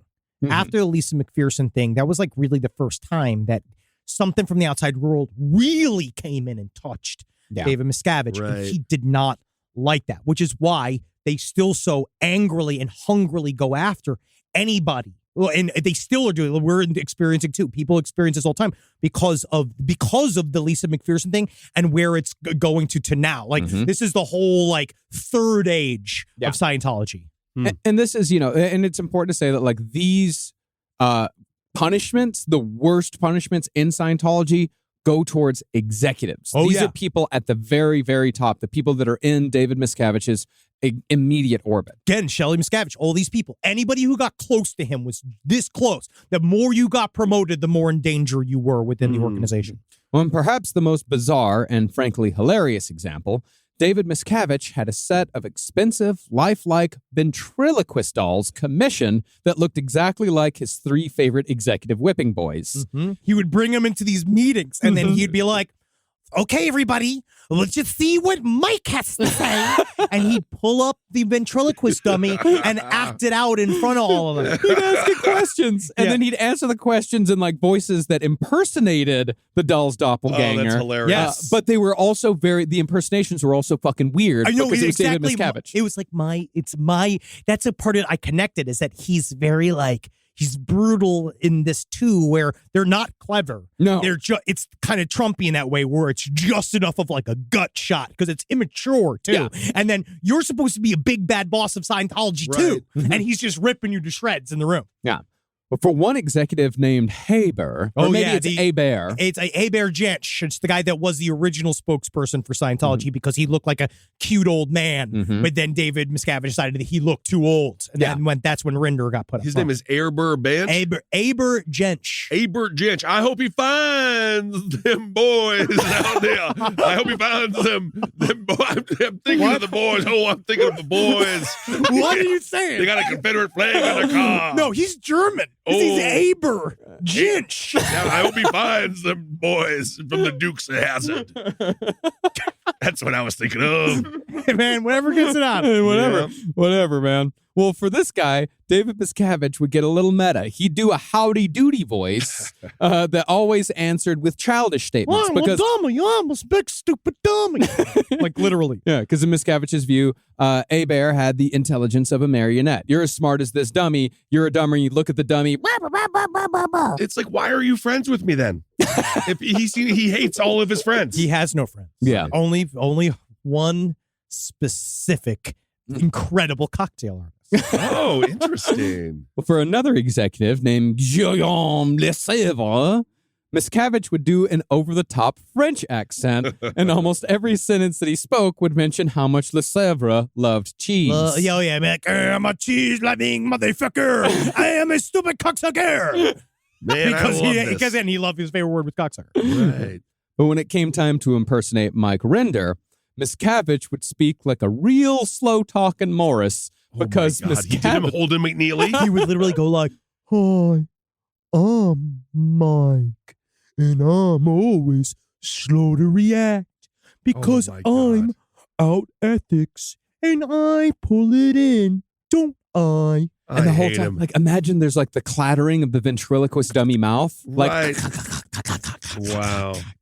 And in fact, Miscavige once described Render in front of a large group of high-ranking Scientologists as being the spawn of an R-worded sloth's DNA. whoa, hey, no, whoa, Whoa. These R-worded sloths need to be able to reproduce. Absolutely. But you remember, this is how the way we're talking about this is the ramp up. Yeah. Right? Because after Lisa McPherson happened, this is when things started getting more and more cray. Yeah. Because obviously he's been slapping and beating people and crossbodying people this whole Been doing time. it forever, yeah. But now it's really starting to get fucking weird. Mm-hmm. Yeah, you got the blood on the hands. Rise from your grave. In the United States of America, there's a break-in every 26 seconds. That means somewhere, right now, an intruder is getting closer. The problem is most security systems only alert you after a break-in has already started. That's too late. Choose SimpliSafe to secure your home. Using the Outdoor Camera Series 2 and advanced AI alerts, SimpliSafe's US-based live agents identify threats on your property and help deter them, stopping crimes before it starts. That's real peace of mind. They've got a really great security system that makes sure people don't get in your house or it makes a big noise. And to me, that's a big deal for me, is that it protects all of our yelling with a siren in our studio, which is one of the most important things that can be protected. I don't care if thieves come and kidnap us. I don't care if marauders come and steal our staff and bring them to another country against their will. As long as our words aren't affected, as long as our precious data isn't affected. And SimpliSafe does that. And for that, I say, God bless you, SimpliSafe. God bless you. God bless you, SimpliSafe. God bless you. Experience greater peace of mind with SimpliSafe, now available with an exclusive discount for our listeners. Right now, you can get 50% off your new system by visiting simplysafe.com/LPOTL. That's half off at simplysafe.com/LPOTL. There's no safe like SimpliSafe. When Render's further humiliation, Miscavige tapped a gold-based electrician to install 4-foot lengths of copper wire into the ground in front of a conference room. This, he said, would prevent Render's body thetans from jumping off and landing on Miscavige. So it's the Scientological equivalent of bullying someone for having cooties. Well, this is why he's punishing the executive staff, right? He's punishing the executive staff because they're not doing right. The reason why Scientology is getting all this heat is because you guys are all fucking up. Yeah. It's not because we're a corrupt organization. It's because you guys are all fucking up and you are now it's splashing onto me. Yeah. When it came to everyone else, though, Miscavige's favorite blanket insult was pie face. Yeah, because people would fall asleep. Yeah. Or in some cases, according to Mike Render, you motherfucking pie-faced piece of dog shit. Whoa. Yeah. Someone was pie-faced in Miscavige's world when they stared at him in silence and terror when he asked a question with no possible right answer, which he did quite often. Oh, yeah, this idea. Because we give you a bunch of questions and then everything would be wrong. Everything would be wrong. Whatever you said was wrong. Pie-faced was a face with no expression. So to drive his point home, he started bringing white paper plates and magic markers to meetings. And using his kindergarten arts and crafts skills, David would draw approximations of smiley faces on the plates, but he'd use a straight line instead of a grin for the mouth. It's an emoji. Yeah, it's blank expression. You can't see it, but... Yeah. Yeah, it's an emoji. It sounds like at any time he might try to buy Twitter. I'm surprised he hasn't tried to do it yet. Take him down a peg. That's right. Mhm. He would then pass these little makeshift masks around and make every executive hold the plates in front of their faces while he spoke, because in his words, he'd rather look at those pie faces instead of their actual pie faces. Well, now, who wouldn't want to look at a pie face anyway? If I someone mean, actually had pie for face. Yeah, that would be very interesting That'd and be also distressing. I feel like I'd cry. Mhm. If I saw a man with an Yeah. actual pie for a head, at first I would be like, Yeah. I'd be like, oh, cool. But the other part of me would be like, what else is real? What else is real? Yeah. Mhm. It's all going to start falling apart from there. I think so. Yeah, absolutely. Well, this holding of the pie face would sometimes go on for days at a time during any and all interactions the executives had with David Miscavige. So they had to carry around their fucking paper plates, and anytime they talked to David, boom, put the pie You face don't on. want to put that on there. I would be a tres leche pie. Oh, cute. But It's nice. he would grow bored of his punishments too, though. Because Yeah. then he'd go to the next thing and there'd be another new horrible thing, and it's going to escalate. So this Mhm. is all he thought about when he was drinking Macallan, listening to Michael Jackson, Just filled with rage. watching Goodfellas. I guess that's the only consolation ever can have is that he doesn't have a happy day. No. Like No, he's never. sitting in a lap of total luxury as a god amongst his people, and he is miserable. Mhm. Right. Yeah, I I mean, lesson in that, I guess. I mean, eventually his rage would subside, and usually executives learn that you could mollify David Miscavige by giving him what they called standing O's during his little speeches that he'd make throughout the day that were about God knows what. Ideal orgs, how definitely OT9's coming, Mhm. all that horseshit, just over and over and over. Yeah, again. how Scientology can change the world, so on and so forth. How It's- we are changing the world using a bunch of propaganda that isn't real, like a bunch of fake concepts, and like we're gonna end. Meanwhile, just buying real estate. Yeah. One time, when the applause wasn't enough, Miscavige ordered other executives to throw Render, Hebert, and Lefebvre into a near freezing lake. Well, this is based off a real LRH punishment. One of the ones that he did, but he did it as like it was a punishment and a quote unquote thought exercise. Where he's like, I want to see if you are like he was dealing with a bunch of people that were not auditing correctly, and he's like, we're going to do a danger test, and he's going to put them all, and they tied them all up, and then pushed them over the edge of the boat. This is when he was on the Apollo and pushed him over the edge of the boat, and then they had to go fish him out. But he's like, and what did we learn? To not jump off a boat. Don't jump off a boat. Don't What do did it. we learn? Don't jump off the boat. Lesson learned. Yeah. Okay. But the thing about all this is that it was unsustainably chaotic. If you're going to run a punishment cult, then you got to have rules. And you definitely need terrifying locations of concentrated punishment. You need sweat boxes. Oh, yeah. Right. Yeah, sure. So in January of 2004, perhaps as a New Year's resolution, Miscavige began codifying Scientology punishments for executives that were very loosely based on a policy letter written by LRH about how to deal with suppressive persons. So that is interesting. Not all New Year's resolutions have to be good. Oh no! This was like, how do I make people more miserable? I love having a New Year's desecration. Yeah. Like that's more what I do. I like bring. How do I bring the world down a peg? 2022, I was too nice to people. Yeah. 2023, let's be I'm meaner. gonna to people. the Grinch. Yeah. See, in Hubbard's letter, he listed steps A, B, C, D, and E for dealing with SPs. But Miscavige used these steps to create the A to E room. That's only half of my first season of my show. I know. Well, A to E. E was halfway to M, huh? Where were y'all at E, huh? Where think was it's like- the What show? was the word? E is for excellence. Yes, that's for murder fist. so- Yes, that was for Murder Fist. Yeah, E yes. is for Excellent. energy drinks or something. Yeah. It was a bad show. But Ben Feldman's very charming. Yes. And so is Yeah. Kristen Milioti. Absolutely. Yeah, absolutely. And so are you. Thank you. Yeah, really successful. Thank you for just some one person saying it. Well, the nice thing is about this series, it's only going to help your career in Hollywood. Oh, yeah, man. Yeah, this would be great. Well, the first subjects of the A to E room were, of course, Scientology executives, because they'd all been declared suppressive people who were out to destroy Scientology from the inside because they weren't doing their jobs. Jesus, it's a lot. Going through the steps, these executives had to audit, they had to recant their supposed suppressive acts in detail, or they had to make something up. Or they always were making something up. Yeah. Yeah, what are they even doing wrong? Nothing. They're working themselves to death. Yeah. They had to pay debts to Scientology commensurate to their misdeeds, and they had to redo all Scientology courses from the bottom up, regardless of their OT level. Oh, you got to do it all over again. I have a little bit of satisfaction in the fact that at least these guys were also the ones administering punishments to other people. Mhm. But Right. again, the term we keep saying, shit rolls downhill, is that then they were making everything worse for everybody below them. Yeah. Just seems horrible. But while the A to E room was psychologically grueling, it was nothing compared to the next phase of Scientology punishment. Amidst a slew of mocking comedy routines and bad press from the outside world, David Miscavige created The Hole. Ooh. Oh, that could be fun. It could be. Hey, honey, do you want to go to the newest restaurant called The Hole tonight? Yeah, I always wanted to go to the hole. Yeah. Do you think maybe I can sit in the bucket and they can put cold water on my head? Yeah, I think they can, dear. Yeah. Yeah. Just leave me there. Yeah, all right. Please leave me there. Yes, I'm sorry.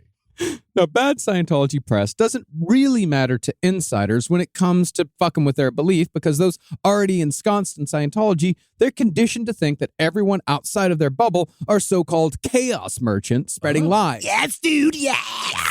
Cool. Chaos merchants. Oh, we're prime examples of chaos merchants. We're Again, CMs. far too cool of a term. Yeah. It Yeah. sounds like a fucking Iron Maiden It song. makes me want to do it. And there's nothing cooler than Iron Maiden. For the kids out there, they were a band. Hey, it is cool. It is cool, yeah. They don't get it. Paris Hilton was wearing like an Iron Maiden shirt. That's stolen She valor. does not know one Iron Maiden song. Oh, don't get into that whole of the you don't know three. You don't know. You were name three bands. Name three albums. Name three songs from the band. If I wear a band shirt, you should be able to name 3 songs from the band. It sometimes keeps me from buying a cool shirt. I do it all the time. I don't do it all the time. Just buy the shirt. Who gives a No. shit? No, because then you get because your you're a liar. card no pulled. gate, You're a liar. No gatekeeping, my friend. No I'm gatekeeping. not gatekeeping. I'm You just can saying. we can all say no gatekeeping all we want, but there's gates everywhere, and That there's is somebody true. keeping them. That is true. Bad press, however, did matter to David Miscavige personally. See, in my reading, Miscavige had turned Scientology into an extension of himself. So any attack against Scientology was a personal attack against David Miscavige. Wow. And like a childhood bully who gets beat at home, then takes it out on the kids at school, so too did David Miscavige take a particularly hard 1-2 punch from South Park and Rolling Stone in 2005 and 2006. This was then transferred to those in his immediate circle, who in turn transferred it to everyone around them. Now, around the same time as a particularly negative article in Rolling Stone, and about a year after the South Park episode, David Miscavige sort of lost it when it came to punishments. He was presumably convinced that everything was falling apart, not because Scientology is an impossible scam to run in the modern world, what with the internet and all, Yep. but because the people around him must have betrayed him somehow, Must either have. either Oh. on purpose or through their incompetence. He's put himself in his own bubble too. Mhm. You know. Oh, yeah. Of course. But on the other hand, Miscavige might have also realized that the days of recruitment were over, so he'd better keep the ones he had using the only tactics he was capable of using: fear, intimidation, and cruelty. Those are his only tool sets. And this was about the time period where they were selling to their own people. Like, make sure you get your kids into. Yeah. Like, this was like that because, again, they weren't getting strangers anymore. They were just trying to be like, now that you're having kids, make sure we pull them into the ranch. We pull them all these like childhood education centers for Scientologist children. So it's like a black hole eating itself. Yeah. Yes. And that's all that there is. And so you got to keep it, got to get it stronger. You got to from get it within. strong. Always. And so Miscavige designated a punishment center on Gold Base in the Commodore's Messenger office, which was labeled with a carved wooden sign that simply said, "The Hole." It could at least been called like Le Hole. Oh, that would have been nice. Make it French. Yeah. And, So and give it us like a super cool metal sign. Like give it something that has Yeah. some edge to it, not a carved wooden sign. You have fallen into the hole. Like, that's Yeah. sweet. But yeah, it's not a record shop. No. Absolutely. Unfortunately. Put the lotion on the skin or you get the bone again. Sure. Yeah. No, you the don't need hose, to. the hose. The You don't hose. need, You get the you don't need hose to know again. every reference. You know what I mean? No. It's nice. Now, once you entered the building that became known as the Hole, you would find that 3 out of the 4 doors to the building were obviously locked and barred shut, and the windows were screwed down so that they couldn't open more than 2 inches. There was also no air conditioning. Remember, this place existed in the California desert. But if the heat got too claustrophobic, there would be no escape, because your fellow Scientologists would be posted outside the door at all times on guard duty. And by the way, those would also be lower ranking Scientologists than you. You're an executive. There's a Sea Org teenager out there pushing you in the face saying, get the fuck back inside. There's the Wow. added angle of that, where there's a lot of, Rinder talks about that. A lot of times your direct supervisor, your auditor, would be a child, would be a 16-year-old. Yeah. That would That's like show scary, up. dude. And because 16-year-olds don't understand, they're young. They don't know Right. that they're given this power. Yeah. And then they can just whack you with it. Mm-hmm. And also the hole, you had no idea how long you were going to be there. You're going to the hole. How long? As long as it takes. Well, he's already, because honestly, at this point, Rinder and the top executives are used to being bumped down at RPF and bumped back and forth doing stuff. But this was like, so when this whole thing first started happening, they're like, oh, like it'll be anything like that. We'll go in and you go in, do your time, get out. But it seemed like as soon as you got in the hole, it was extremely difficult to get out. Yeah. But part of the genius of the hole is that from what it seems, Miscavige again made an evil corporate masterstroke by making the hole an executive punishment. Oh. It's like you have an executive dining room or an executive bathroom. And this Cool. turns the hole, on a subconscious level, into a privilege. Yeah. You are Nice. just high enough to be punished this hard. Yeah. Sweet. And so to inaugurate the hole, Miscavige sentenced 40 executives, male and female both, to an indeterminate amount of time. In the hole, they ate leftovers from the already meager offerings from the main cafeteria, the 75-cent meals. And they Wow. would not only get the 75-cent meals, they would get the leftover rice and boiled beans that was already somebody else's punishment. These are people that at one point, these are the leaders of the church. Yeah. Showers, like it was back on the Apollo during LRH's Sea Org days, they would last 30 seconds and they would only be allowed every few days. After they were done with the shower, they'd put on one of 2 dark blue shirts that they'd been issued, along with one of 2 pairs of teeny tiny shorts. Uh-huh. And what's the point of this again? Again, it gets you out of, you have no personal, you have we're taking away anything that is you. Yeah. We're taking it all away and we're making you an autonomous, little punishment bot in this room. So like South Park made an episode, then Rolling Stone made an article, and now you're in the hole. Yes, Basically. that's exactly it. Yep. Okay. Now, ostensibly, the whole point of the hole was for the prisoners to come clean and confess to the crimes they were supposed to have committed against the church, LRH, most importantly, David himself. Oh. As such, the hole devolved into something very much like Synanon's game. After 6 weeks, these executives have been reduced to sitting around a conference table accusing everyone of anything they might be guilty of, using whatever weird Scientology speak they might have at their disposal. You're out ethics. Yes. Wow, Wendy, we know for a fact you queefed. You queefed around David, didn't you, And Wendy? you brought that queef in. And you brought that queef in, didn't you? And of course, when someone could get someone else to admit to something they may or may not have done, Yep. really didn't matter if No. they did it or not, Right. they could show Miscavige that, hey, I'm on your side. I got them to admit to something. And the more that you show Miscavige that you're on his side, the less time you spend in the hole. Or so you think. Yeah. So you might figure this is what you think might be like the you're trying game, anything. because you're trying to figure out what the game is here. Yeah. Because every other Yeah. punishment has had some kind of structure where you're supposed to kind of because like how LRH used to do rundowns and tech, David Miscavige is kind of using the punishments as his own version of Scientological lessons, where it's all but it's more like, how do I figure out what David wants from me for this sequence to end? I can But also the see- whole, he saw no end sequence. I could also see someone being like, David, I'm on your side 100%, got all this stuff, and him just being like, pussy, you're a pussy. that is The what whole happened. point is that you were supposed to stand up for yourself. And then you're like, crossbody. But that is right down the pipe. Yeah. And I know Vince McMahon, he's no David Miscavige, but that's what he would also do. Sometimes give people horrible gimmicks, horrible characters, and really, You if should have they- told me no. You should have told me no.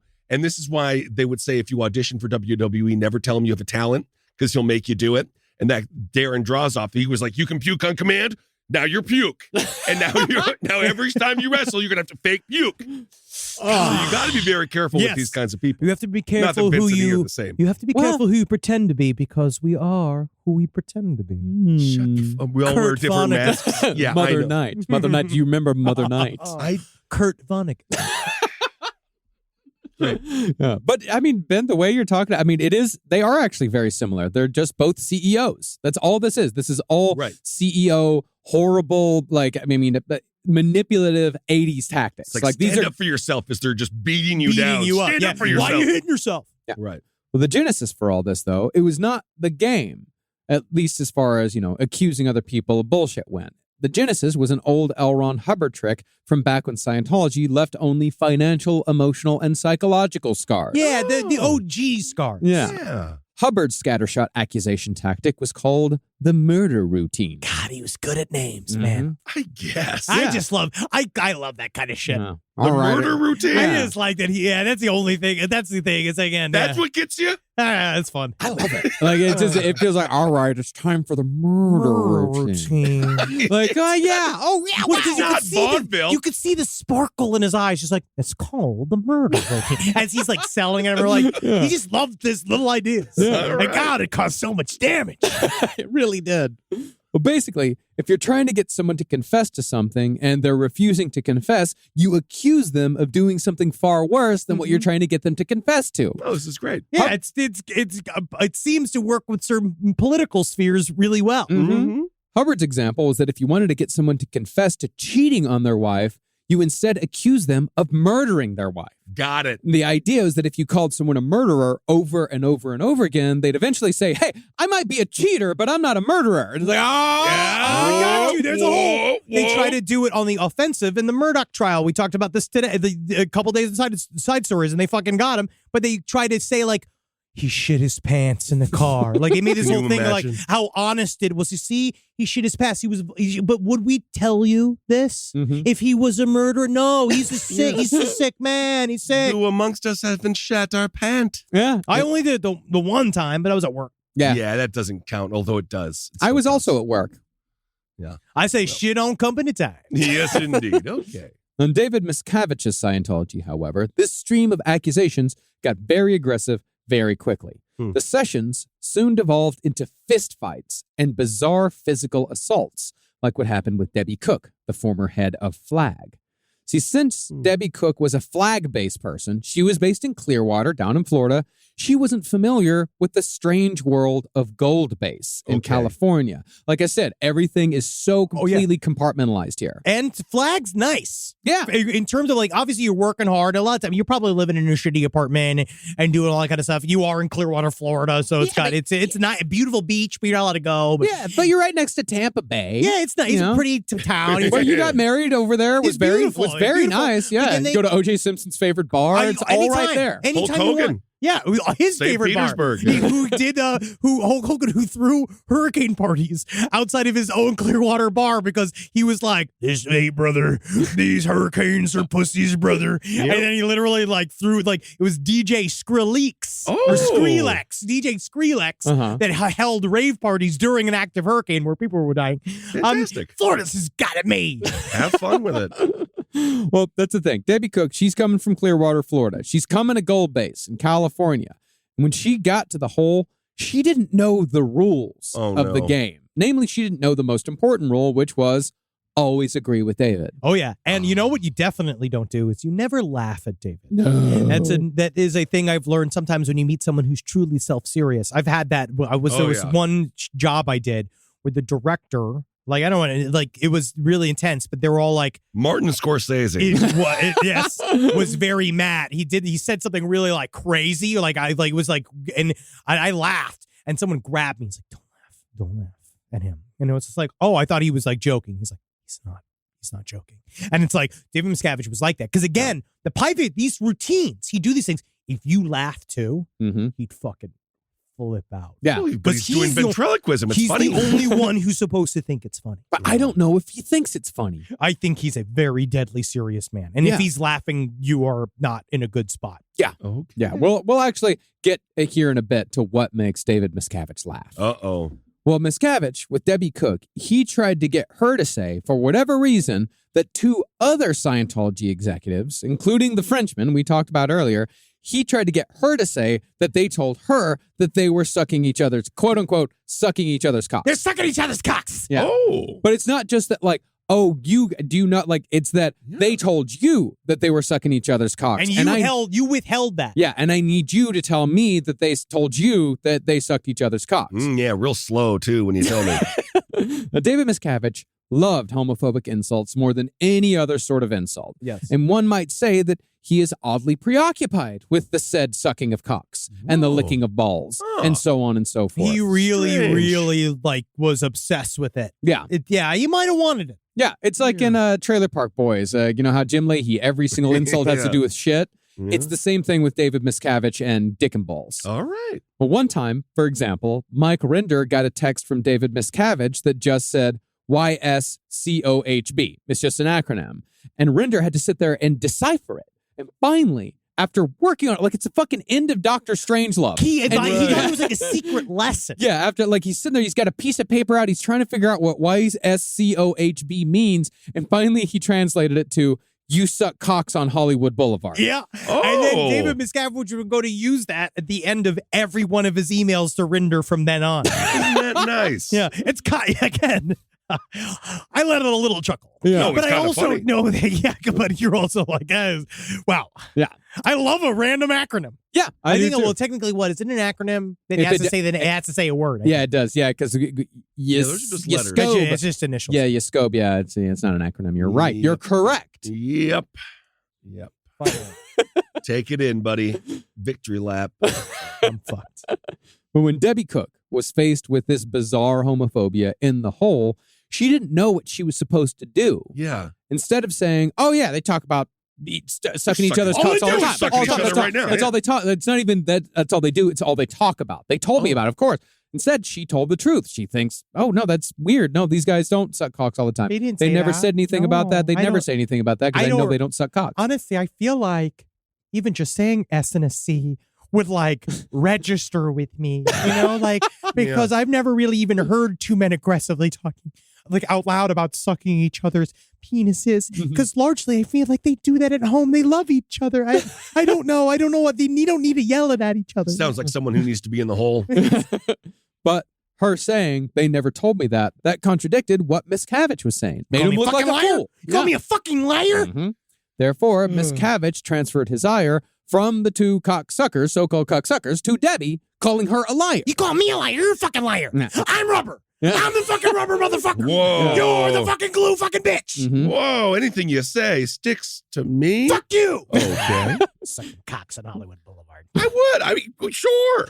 And she was now the one who had transgressed. Now she was the one who needed to confess. So what? Well, Miscavige said, "It's obvious that you're lying, and it's obvious that you're covering for these two cocksuckers. And therefore, if you're covering for these men who suck cocks, then you must also be gay as well because you're all in it together." You're a cabal. So Mhm. she's a pussy licker. Yes. Yep. And so Miscavige let loose the rest of the executives who were all too eager to heap abuse on someone else. That was another feature of the whole, is that once Miscavige gave everyone a target, everyone was relieved that it wasn't Sure. then. You So know- therefore they fucking go with the other person. But now I guess it all comes together when it comes to people like the Maverick or John Travolta, when it comes to them being gay, perhaps. Oh, yeah, well, you know, the idea- why Scientology truly did think that was so bad.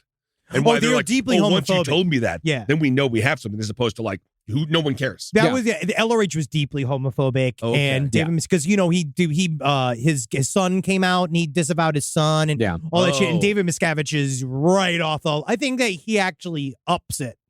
He does. Yeah. Yeah, he definitely does. Okay, that's interesting. Well, as a result of all this, Debbie Cook was made to wear a sign around her neck that said lesbian, and they forced her to stand in a trash can. Was it Dick's Last Resort? It is close. Yeah. And all the rest of the executives sat around hurling insults at her. They poured water on her head.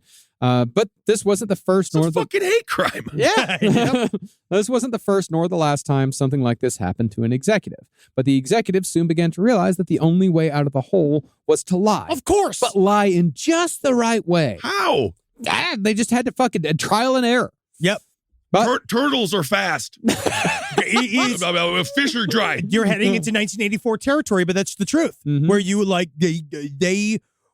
it's why there was a mass exodus right after this time period. Yeah. Because this is just stripping any single Yeah. thing that you thought was legitimate about what you were doing there is currently being systematically ripped from you in the whole. Because you realize like it's not about ethics. It's not about you going clear. It's not about the Right. meter. It's like now we're just like, oh, now we're prisoners.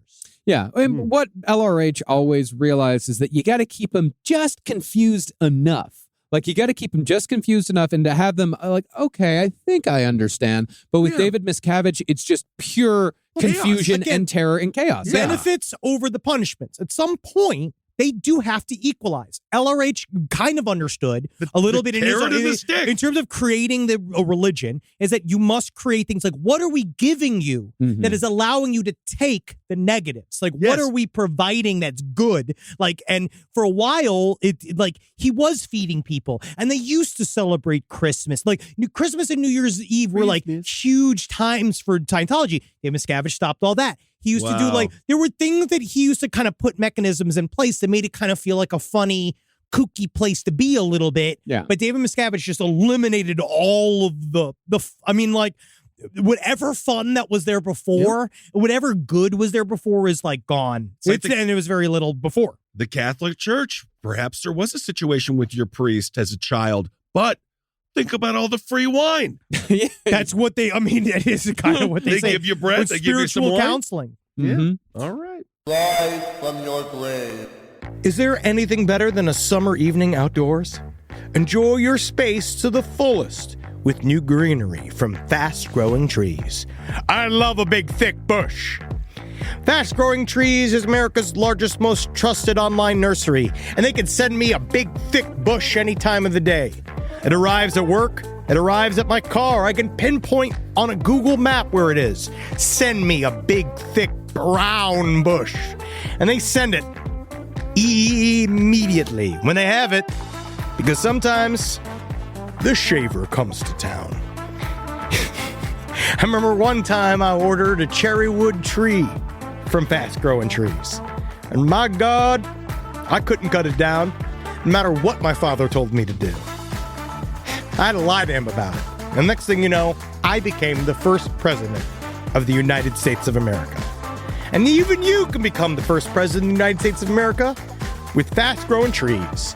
Right now, get up to half off select summer planning essentials, plus get an additional 20% off your first purchase with code LEFT at checkout. That's an additional 20% off at fastgrowingtrees.com with code LEFT at checkout.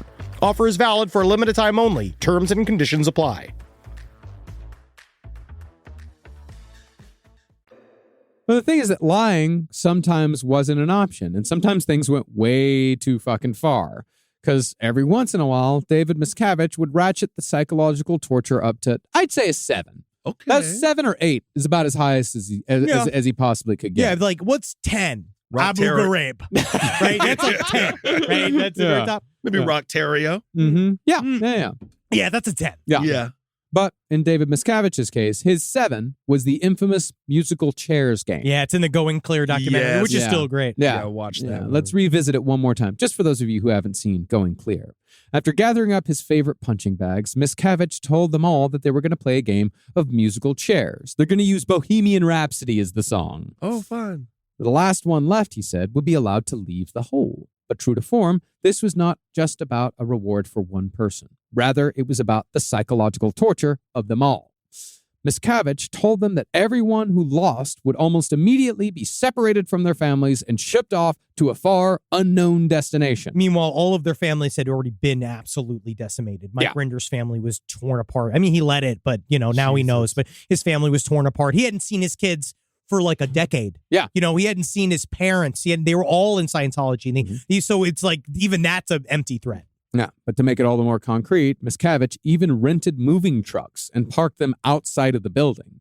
But of course, none of it was real. The threats were empty, and nobody was told this until the game was over. But he did make everybody sit there and think about it. You are going. You are leaving. You are going to be sent somewhere even worse than this place right here, and you'll never see your fucking family ever again. And it was really about David Miscavige's pleasure. That's what they said, is that he sat and looked on. He orchestrated this whole thing with a sort of glee. I think he's a little psycho. I'm going to put the here so you could see Mark Headley on his account, on his Blown for Good YouTube page. He put a bunch of listed nicknames he had in the Sea Org for David Miscavige. And one of my favorite was Captain Dungy Misleadervich. And then there's rolls off the tongue. Captain Fucktard. Captain Foot Bullet. Clam King, Chunky Head, Dainty Miss, Dainty Scabby Bitch. I actually really like. I like Dainty Scabby Bitch. And Damaged Mismanaged. Yeah, Damaged Mismanaged is great. What was that first one? Dainty Bungled Butt? Dainty Scabby Bitch. Oh, very good. Yeah, chicken of the board. Whoa. Chicken of the board. Nice. Now, even though the psychological torture was intense, there was also room to prove to David that you were loyal because more executives were arriving all the time. And of course, when they came in, they didn't know what the fuck was going on. At its peak, it's estimated the hole held 140 people. Dang, that's a big ass hole. Oh yeah, man. And it started as trailers attached to each other, and then he moved it to this building. He just made it this like fucking building, and it's this ramshackle piece of shit in the middle of the desert. That's where the reenactment from, I believe that was my Scientology movie, does that full reenactment, which is really good. Mm-hmm. Everyone suffered from a lack of sleep and nutrition, and everyone had to live in fear of the possibility that anyone could slap, punch, or kick them at any time. But there were also the far stranger physical punishments. One particularly weird punishment was when executives would be made to crawl around on the conference room floor on their hands and knees for hours at a time. This was industrial carpet. This isn't the nice shag carpet we have here at the studio. Humble brag. Thank you. Yes, this nice 1983 shag carpet that we have and here. thick. Nice. Good in heat building. Yeah. But anyway, it's industrial carpet. It's horrible. Like, it's made to just be, it's made to fucking do whatever you want to on it. It's not made to be nice. But it would cover them in fucking rug burns. Well, they're wearing shorts, so they're going around on their hands and knees, and it's not fatal, but it is excruciatingly painful. Sucks. Because they make them do it day after day. You do it all day long, and then before scabs could form on your knees, you had to do it again the next day. It fucking sucks. Yeah, Mike Rinder, he said he still has scars on his knees from going through at least half a dozen rounds of this. Wow. And when it came to the abuse Rinder suffered, he seemed to be David Miscavige's favorite person to pile on. On possibly the worst day Rinder had, Marty Rathbun physically attacked him to try to get him to come clean. And Rathbun was particularly angry because he'd been thrown in the hole because he had failed to get Mike Rinder to come clean when he was on the outside. So he got put in the hole to like, okay, you can't do it from the outside. You fucking go in the hole and you do it from in there. And Marty Rathbun's fucking scary too. He's another one that was the head. Like, he's very fucking, he's scary. But what do they want Rinder to say? I fucked up. I mean, who knows? Who knows? Like, I fucked up. There's nothing he could have said. Yeah, there's nothing. Yeah, because he was truly David Miscavige's, like, he was the biggest target. Oh, wow. So Rathbun went in there. He sat on Rinder's chest. He put his hands around Rinder's throat and led a mob of Scientology executives in a chant that went, "Come clean, Rinder. Come clean, Rinder." He even had his fucking wife joining in. Well, that's Come what clean, destroyed. Rinder. That's what destroyed their relationship. Was when he realized, when his wife joined in, and he was like, "Oh shit, this is really like one for one. Like, no one is backing up anybody." Yeah, that's bad. But in one of his first moments of clarity, as Rathbun sat on his chest, Rinder whispered, "Marty, I don't want to play this game anymore." Incredibly, Rathbun agreed and said, "Me neither." They literally like had to go where they're like, Curious. yeah. David Miscavige from underneath them. I'm curious. yeah, he's sitting there, he's like, "I don't want to play this fucking game anymore." And like they both snapped out of it for just a second. Yeah, like, I don't either. They realize it's like they've just been driven completely insane. Yeah. And it's why it's so difficult to come out of it, because of the things that you have done while inside of it. Right. You became somebody else's fucking attack dog over garbage, over absolute nothing. Literally, there's no substance to it. Yeah. Right. There's also something so juvenile about it. Yes. It's so fucking stupid. Yeah, they're all like 50. Yeah. Yeah. It's embarrassing. It's meaningless. Yeah. Well, Rathbun was let out of the hole a few days later, and despite the fact that he'd been in Miscavige's inner circle since the mid-'80s... He was one of the scary big ones. He escaped Scientology for good. He just got on a motorcycle and left. Well, this is the Kinda thing, cool. too. Yeah. This is where, like, we'll get into when you get into the argument of, like, what's the difference between a cult and a religion? And I think that if you have to do things like one of the secretaries had to hide in the trunk of a delivery man's car to get out. The fact that Mark Headley, when he left, he was run off the road by security officers, and he was not saved until a police officer came and got him. Like, these are the things. Mike Rinder had to leave in the middle of the night, just with a cell phone, whatever was on his body, whatever files he could abscond with to at least prove something, like at least say like, hey, there's something's happening inside of it without being noticed. But yeah, they had a run. I mean, say what you want about the Protestants, but they don't want you. No, so there's like most churches are just like, you better we'll kick you out right now. They do. Yeah. They want you to like, but that's feel like, again, what are we fighting for here? Yeah. That's crazy. Well, as far as other executives who got pushed too far, an executive named Tom DeVot, around the same time, snapped in the hole while the rest of the executives were attacking him. Tom screamed that Miscavige was an insane SP and that they were all as nuts as David. Yeah. Ooh. Yeah, they did that. It's the worst thing he could possibly say. Yes. And while you'd think this would garner the worst punishment possible for DeVot, he was instead taken out of the hole lest he start convincing others. He passed the test. He did. Well, he probably got put wherever the hell it was he was supposed to go. A bad place. Yeah. Oh, okay. Well, but the spell was broken. You get one guy in there, like one guy starts screaming that he's an insane SP. He keeps saying it over and over and over again. Mm-hmm. So they took him out of there. They put him into RPF, which before the hole was the worst place you could go for Scientology. They also brought out Mike Rinder. They had Mark Rinder guard him. And then ultimately, Mike Rinder failed to keep DeVot in Scientology.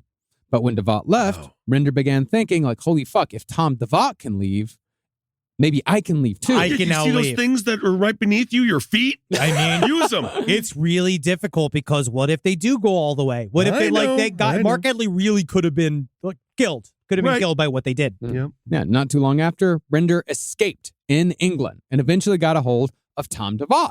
And Tom DeVot invited Rinder to stay with him in Kissimmee, Florida. Don't mind if I do. Kissimmee, kiss of you. Oh, Italian. Indeed, yes. Well, after Rinder convinced DeVot for sure that he wasn't a spy, he had to spend a couple of days saying like, no, I'm out too. Yeah, you got to sweatbox him. Yeah, DeVot told him to go to the local Blockbuster and rent every movie that you haven't seen for the last 20 years. Wow, interesting. Yeah, because Scientologists aren't allowed to ingest pop culture. Well, at anything all. that could possibly shake their belief system. Mhm. Yeah, well, I'll tell you one thing. That pool scene in Wild Things really shook me. Yeah, I got interpolated. Well, finally, though, after gathering his thoughts, Rinder sent a letter to his wife asking her to escape too. I am out. Come join me. Bring the kids. Yeah. She quite literally told him to fuck off. And she added a P.S. in her letter telling him to fuck off, that she would send divorce papers soon and would, quote, brief the kids. Oh. By 2008, Rinder had gotten a job as a used car salesman at a Toyota dealership in Virginia, and he was living a relatively normal life. Now, of course, his ex-wife, brother, and children, they kept sending him letters, telling him to kill himself, but using like Scientology language. They told him that he should, quote, check out of this game and go sit on a rock for a few million years. Yeah, man. Yeah, it just sounds like space jazz, but it is Scientology's threats. Yeah. Yeah, she wants me to be a lizard. They called him a, quote, overwhelmed, implanted, ev-perp being. Okay, yeah, sure. Hey, Wow. hey, calm I down. didn't know we were getting this deep, Seriously, guys. honestly, I think Can a we lot of even those. say this? That should be bleeped. Mm-hmm. And they said that he was 95% in the American Psychiatric Association camp. Oh. Oddly, when Scientologists make this APA accusation, they always say 95% and not 100, and no one knows why. It's because no one's 100% of anything. That's what I would say. Nobody's 100% of anything. Yeah, so Because 95%. 5% of you is probably cocksucker. It's mostly semen. Yeah, that's true. But sometime later, Rinder discovered that Marty Rathbun had also escaped and was working as a reporter for a small local newspaper in South Texas. They both decided it was their duty to speak out against Scientology, and they've both been doing it ever since, even though Rinder claims that he's whistleblowing to, quote, save Hubbard's legacy. He's walked that back a little bit more now. Now that he's like way out, Yeah. he's been way more talking about the what LRH was kind of a con man. And so like, as I listened to the podcast, because he did a podcast with Leah Remini, Fair Game, and it's like, and you can kind of see he really, it takes a minute. Yeah. Of course it does, to have man. the lessons leak out. Yeah, But when he once you- wrote his book, he was still like, Hubbard's legacy, man. Miscavige is evil, and that's what I'm down for. But yeah, it's good to know. I mean, yeah, it's good to know that he's come out of it even further. He's trying It's to. tough, dude. It's You're very difficult. crawling on your hands and knees, You bought choking in out for a your long- buddies. And also, there is that weird psychosomatic effect for that some of the early training has. Like, people do have breakthroughs on some of these things, but you know, something has to happen to keep you, to at least get you there. Yeah. To begin with. Yeah. And remember, when people come out of those things, these sorts of fucking horrible situations, welcome them. with open arms. Yeah, welcome them. Like, make sure that they have a place to escape to. Otherwise, they're going to stay in and keep acting horribly. Understand when you take them to a Old Country buffet, they're going to freak out They're when they going see to a salad scream. bar. They're going to be like, beans, rice and beans. No, it's next to an enchilada. So that's good. You would like those rice and beans. I can't eat a food that has food hidden within it because I don't know what that inner food is. It's a burrito. But while Rinder and Rathbun are the two highest-ranking Scientology executives to speak out against Scientology, the most famous Scientologist in existence, a certain Top Gun, he still has not addressed the many crimes his religion has committed.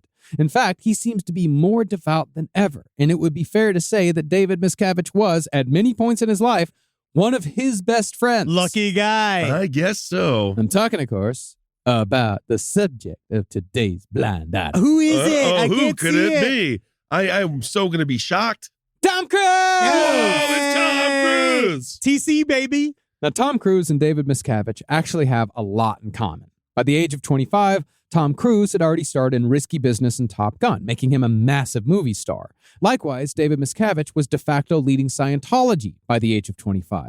And the two men are only about 2 years apart in age. I wish that I could show you this picture. It's in a video of David Miscavige standing next to Tom Cruise. We joke about how Tom Cruise like towers over David Miscavige, but he kind of fucking does. Yeah. He's kind Well, of is he wearing the inner heel though? He might have had his legs longened. Like, I'm not certain. But it's this really weird, like, it reminds me of the video. Do you remember when they did the cell phone, the flip phone footage of Saddam Hussein getting hanged? Yeah. Right during that I time? love that footage. Every night. It's Every the only way day. I sleep. Yeah. And so, but it's like footage like that. It's a hand, and you see like Tom, like it's him like doing actor hands while everyone's applauding. They're standing up and applauding him in a room because it's the day Right. after his big birthday party. Mhm. I don't know if you've never seen the birthday party on the free wins for Tom Cruise footage. Look that up because it's Tom Cruise doing the like he dances across the stage. Everybody dances. Sure. But you see they're all laughing. David Miscavige is at fucking his like shoulders. Like he's at Tom Cruise's shoulders. And you see the guy filming and stuff. And then you see David Miscavige look right down the pipe at the cell phone camera and point at him. And you see the camera just like zip. That's Scary. Well, to that point, both men are short little hard bodies. Even though Tom Cruise is a bit taller of a short little hard body, but both have naturally aggressive personalities. They both have that East Coast flair. Yeah. Tom does his own Like me. stunts. Yeah. I'm an East Coast guy. And you do your own stunts as well. Yep. Flying crossbody. And both men love cars, motorcycles, and extreme sports. Now, in the mid-'80s, Miscavige had been on the lookout for the right celebrity to be the face of Scientology because John Travolta's star had begun to rapidly fade after a long string of critical flops. Sure, did Staying Alive do well at the box office? Yes. Okay. But it hasn't really held up well in the span of time. No. And the Yeah. movie that he did with Olivia Newton-John right after, in which they were both angels. Yeah. And then the movie he There's did the boy in in which the bubble. there was the boy that, but that was before. That was when he was still on the way up. She's like the wind. Remember that song? You sang that song too? A lot of Yeah. music. A lot of music today, yeah. But right around the time that Travolta was saying yes to all these stinkers, the Golden Boy entered Scientology through a woman named Mimi Rogers. Rogers, a born Scientologist, was Tom Cruise's first wife. Her parents had joined back when it was just about Dianetics, but they'd left during the late 70s when things got weird. At least when they were starting to like infiltrate the IRS. I'm stuff actually, like that. I'm a little bit surprised that he didn't go with like a Jean-Claude Van Damme. Jean-Claude like- Van Damme is very difficult to pin down. Yeah. Anybody that can split without having your balls like explode like that, yeah. it's very difficult. He's very under control. Yeah. His perineum can stretch. I bro. think yes, he was and he's also I think he was a very violent man. No, just in the movies. He's a mean man. I actually don't know. I don't know. I have no idea. I don't know. All right, Um, but either way, he went with Cruise. You know what Tom Cruise's real name is? Thomas Mapother. I think it's Mapother. That sounds like a faker name than Tom Cruise. Hey man, it's all about transformation, Yeah. magical transformation. LRH understood it. It's what you're supposed to do. Mm-hmm. Apather. It's like Thomas Mapother the Fourth. Yeah. Yeah, it's family. No name. woman would fantasize about Thomas Mapother. You've never seen the hips of a Thomas Mapother. You don't know. You don't It's know. Tom Cruise. He could be the most fantastic dancer outside of Delaware. Nah, I've seen him dance. Well, when Mimi's parents left, she stayed in, and she was quite the celebrity recruiter. She also brought in Sonny Bono. This is flirty fishing. Mm-hmm. Interestingly, though, it took a bit for Miscavige to actually hear that Tom Cruise was already in the church. Miscavige didn't bring him in. He didn't target him. He's just like, holy shit, the guy from fucking Risky Business is a Scientologist now? Wow. See, Mimi had brought Tom into the fold during the filming of Top Gun. Think about that the next time you watch Top Gun. Mm-hmm. And Tom Cruise actually credited Scientology with helping to cure his dyslexia. I think that he just found more people that will read him scripts. Like, the idea of it, I don't know if it cures. Like, I don't know, man. I love letters are upside down. Yeah. And so, once Miscavige learnred That's that Tom... not what dyslexia is, by the way. Oh, shit. Letters and numbers, all right with me. Oh, vroom, vroom. Really not understanding dyslexia. That's okay. Gross misunderstanding. I ain't no doctor. I'm a suppressive person. I see. And so, once Miscavige learned that Tom Cruise was a part of the church, he had Cruise brought to Gold Base. His top people were assigned to audit and supervise the man that Miscavige would one day affectionately refer to as TC. Oh. Tom was happy, David was happy, and Mimi was happy. Yeah. But then came Days of Thunder. Yeah, man. Days of Thunder, very popular. Didn't he have the Mountain Dew car? No, man. But what happened was Mellow Yellow. Mellow Yellow car. Yellow. That's right, yeah. No, it's when Australian Beauty came walking in that life of his, Mhm. and he knew he needed to hop up on a little stool because he needed to get up inside that head. Yep. Nicole Kidman. He saw a movie called Dead Calm. Mm. Saw Nicole Kidman. He said, that woman is going to be my next wife. And he just went into the TV screen and grabbed her. That's what happens when you're a movie star. You actually can do that. So. Yeah. Isn't that weird? Well, he had enough star power by 1989 to say, go get Nicole Kidman. Put her in my next movie. Make her my love interest in this Vroom Vroom car movie I'm about to be in. Yep. Wow. That's awesome. That's kind of hot. Right? Mellow Yellow. That's right. Nice. Seeing a Hollywood power couple as an obvious asset to Scientology, Miscavige decided that it would be better for everyone if TC and Mimi got a divorce Yeah. so Tom could be free to pursue Nicole Kidman. Listen, there's one thing I know. It's how to love. Yeah. And how to maintain a relationship, Tom. All right? Because Scientologists, obviously, what we do best here is fix marriages. Mhm. And I think the first way to fix your marriage, right? Fucking blow it up. Right? We just got to get rid of this one because it's bad. So we need to revamp. Well, seemingly to introduce difficulties, Cruise was all of a sudden telling Mimi that he planned on returning to his original ambition, becoming a monk. Him and Scorsese are very similar in the fact that he was very... I wonder, because I also was obsessed with being like a priest when I was a little boy, too. Yeah. There's something, it's connected to acting. We know what it is with you want robes. And power and you all like this power, stuff. you like Yeah, necklaces, unquestioned, all that garb, stuff. Yeah, I love all that shit. bones of a I saint love in a merch. table. Yeah, I love all that shit. But it's like, so you can see how like a super nerd like that, because that's really all monk is. Yeah. Right, in a way? Yeah. But you're not a religious super nerd. Yeah. Well, because you think that you're fucking, you can do it, right? That you can touch the Godhead. And I feel like that's the type of quality that's perfect for a Scientologist. I did see a meme the other day, and it asked Buddha. It said, this is true. God help me. Do It you asked think that the they Buddha, Uh-huh. and it said, what did you learn when you meditated? And what Buddha said, I learned nothing. But what I lost, anger, frustration, selfishness, just ego. playing the flutes. So that's what did you learn? But it's not what you learn, There's it's so what you much reading that lose. we That's what you lose. It's not what you God. that wouldn't it be what it's not what you gain, it's what you lose. It's what Isn't you that lose. We are better than memes. Memes are not the only way we need to experience spiritual evolution. But aren't memes fun? Thank Everything you. is fine. And there's the dog and the house is on fire. I know the meme. That's a meme. Well, that's the thing. Tom Cruise told his wife, hey, I'm becoming a monk.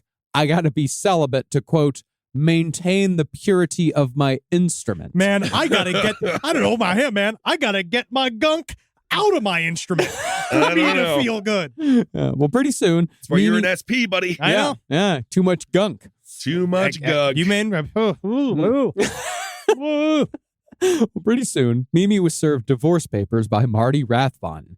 And after Cruise and Kidman got together, Miscavige began pressuring Cruise to convert Nicole Kidman. Oh, what a nightmare for her. She had probably had no idea that this was all. It's almost like one of those 80s movies where it was all a setup. And like the hot guy was supposed to date the ugly girl, but then he falls for her. Oh, yeah, And but then she's he- like, this whole thing was a game. Yeah. He showed up on their honeymoon. Miscavige did? Yeah. Oh, yeah, I mean, yeah, I'd kill him. I'd kill him. It's weird. Like, because that's the thing. I wonder so much, like, how much Tom Cruise lets, how much of Scientology does he let his romantic conquest see prior to marriage? Well, again, he's the only one really experiencing 100% benefits from Scientology. Yeah. So he's like, come look at this wonderful world where everybody does whatever I say. Yeah. And everybody's smiling and they're just so friendly and giving and it's such a cool community. David's so cool. Yeah. I mean, he's great. I mean, it's really just because you're being treated so kind of well. Of course. You're being treated like a pharaoh. Yeah, and he also, it seems like, I know he definitely did this with Katie Holmes. I think he might have done it with Nicole Kidman as well. He gets married real fucking fast. Yeah. Like, I think It's old school. Yeah, I think he asked Katie Holmes to marry him like something like 8 weeks after they started dating. They don't believe in sex out of wedlock, I believe. Scientologists say that that the whole point is that you're supposed to get married and like make some kind of child that then they scoop up and train on their own. Rosemary's Baby. Yeah, it's weird. But yeah, he gets him in fast. Now, as we know, Kidman has always been, let's say, unenthusiastic about Scientology. Right. But that's not for lack of trying on the part of David Miscavige. In order to reel her in, he set up Tom and Nicole with a special bungalow at Gold Base with a private rose garden and gave them both anything they wanted, no matter how ridiculous. When they expressed a casual desire to play tennis, for example, Miscavige built them a tennis court. Full regulation, leveled ground, full everything, top of the line, like Wimbledon style tennis court. Okay. Or built them a tennis court, had a tennis court built. Yeah, he didn't do much. Yeah. He sent an email. Yeah. When they said they wanted to run through a field of wildflowers together, he tasked the Gold Base Sea Org members, the near slaves, if you'll remember, to transform the desert surrounding Gold Base into a garden of wildflowers. He said go literally do the impossible. Like when he told Mike Rinder to go get LRH a posthumous Nobel Prize. Yeah. Yeah. Here's a straw. Go suck out the water from the ocean. Yeah, it failed. It was fucking stupid. So Miscavige found the nearest meadow, plowed it, and planted it with flowers so Tom and Nicole could realize the wildflower fantasy. This is the crux of that's why we're even covering this end of the story, is that this is the real crux of what's going on at the heart of Scientology, is that every single time you see one of these ridiculous things being asked for, that's being done by people for free. Yeah. And they go and have to toil for hours. They're being forced to do these insane things. Right. And then the only people who see benefit are the people up top. And then they're also then punished for it. It's both a punishment. It's like, here's a job that has a punishment attached to it. And then we're going to punish you on top of it, because no matter what you do, it's going to be incorrect. Mm-hmm. And everybody around you is going to be moved and shifted to various departments, because no matter what's going on, every single time they have any sort of event, he's about to fire everybody. Especially at this point, most of the time they are organizing all of the shit that's going on outside of the hole from the hole. They're in the hole doing the things that he wants them to do, organizing these things for the other people outside of it doing the free labor. It does make, if anyone has seen the leaked footage of Howard Stern giving a company meeting, it does seem worse than that. Oh, very much so. Yeah. Oh, yeah. The Pelican Brief. The famous Pelican Brief. Yeah. And that's the thing, is that it's not like Tom Cruise and Nicole Kidman are sitting there demanding this stuff, like, build me a tennis court. They're expressing casual desires, and David Miscavige is building a world for them. And they're probably not even quite aware that he's building this frictionless world. I mean, Nicole Kidman is seeing it. Yeah, Nicole Kidman's seeing it, but Tom Cruise is not. He's a very physical man. Well, I would not call him an intellectual. Actors, how do you put it? You don't have to be the smartest guy in the world. Well, would you say be a it's very good actor? Would you say it's actually negative to have your own thoughts? I actually think yes. Yeah. I think that actually a lot of times you meet, like, John Travolta. Love him. Yeah.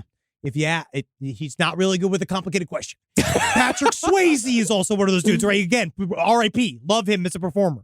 He's got a lot going on. They talk about like Jimi Hendrix, about how like terrible interview. You know what I mean? Like, they're artists, so they don't have to be that great at maybe understanding a lot of things. Yeah. Well, that's the thing. That's why I can't learn lines, because my mind is already full of my own fucking so thoughts. He's trying to say that he's too smart to be an actor. I'm not saying I'm too smart. I'm saying that my thoughts are too out of control Well, to be buddy, an actor. I mean, first look of all, at Johnny Depp, okay? look at Johnny Depp, number one. But also, we actually have some fantastic footage of you as Tolless Joe. And That was improv, my friend. Yeah, that's true art. There were no, and also there were no actually- lines in that fucking role besides grunts and screams. I'm Tolless Joe, but I also think that it was way more of an acting job. It was more of a dance performance. No, it was those were the lines. Those I'm were the just only saying, noises. I'm Tolless Joe. No, I actually never said I'm Tolless Joe. Yeah, did I have that footage. Yep. Oh, huh. I'm Yeah. waiting. I have more footage. We shot a lot that day. It was a long day. Yeah. Now that I Yes, remember. indeed. Yeah. It ended with me being drug out of the door of 656 Metropolitan Avenue covered in shaving Yeah, cream. it was fun. And blood, and fake blood. Yeah, it was fun. yeah. Live from your grave. This is a paid ad by BetterHelp. It's so important to remember with the busyness of the holidays, every holiday, Arbor Day, that day about the planet, President's Day. There's so many things to adapt to in this life, and it doesn't follow a perfect plan. God, ruins the whole weekend. But therapy with BetterHelp, the world's largest online therapy platform, it can be a space to pause, reevaluate, and adjust to any unexpected changes. With over 30,000 therapists worldwide, BetterHelp is one of the leading online therapy platforms, having served millions of people globally. BetterHelp makes it easier to fit therapy into your routine. You're in good hands, too. BetterHelp therapists have at least 3 years and 1,000 hours of hands-on experience, and hold all required education, training, and certifications. It's easy to do, and the help is better over there. You don't have to navigate life's changes alone. Sign up and get 10% off at betterhelp.com/lastpod. That's betterhelp.com/lastpod. Now, seemingly, David Miscavige not only made Cruz's dreams come true, but he also made sure, as I said, that TC lived in a complication-free bubble built by Scientology. As Henry said, this cannot be stressed enough. It meant that it was built by Sea Org members who were, for all intents and purposes, captives. In some cases, in many cases, actually, they were teenagers. You're talking like 16, 17-year-old kids who are basically slave labor. Mm-hmm. Like, for example, when Cruz and Kidman's gold-based bungalow was damaged by a mudslide, Sea Org members worked 16 hours a day to fix it. When Tom Cruise entrusted money to Scientology stockbrokers who quickly lost that money, those same stockbrokers had to pay back Cruz's losses with their own money. Now that's a good hedge fund. Yeah, I've ruined a couple of places with a mudslide myself. Ah, shit. He's talking about diarrhea. He's brave as Alec Murdoch. Oh, thank He's you. just brave as hell. Wow. Now, Cruz and Miscavige's relationship is interesting because it's unknown what side of himself Miscavige chooses to show to Tom Cruise. It's the fun side. It's the only time he Right. smiles when him and TC are hanging out. What we do know is that every effort is made to keep the punishment of Sea Org members out of Tom Cruise's purview. He's not getting tours of the whole, Right. Oh, yeah, he might. I mean, as far as I know, I don't think he is. I think that they keep it fairly separate. He sees a very rosy version of it. Oh, but yeah. at some point, how much can you not? He's in the SP world. Yeah. So, but I mean, who knows? He might be he's also very closed off, I bet. He's living on a compound. Well, he just also gets a completely different version. Yes. Yeah.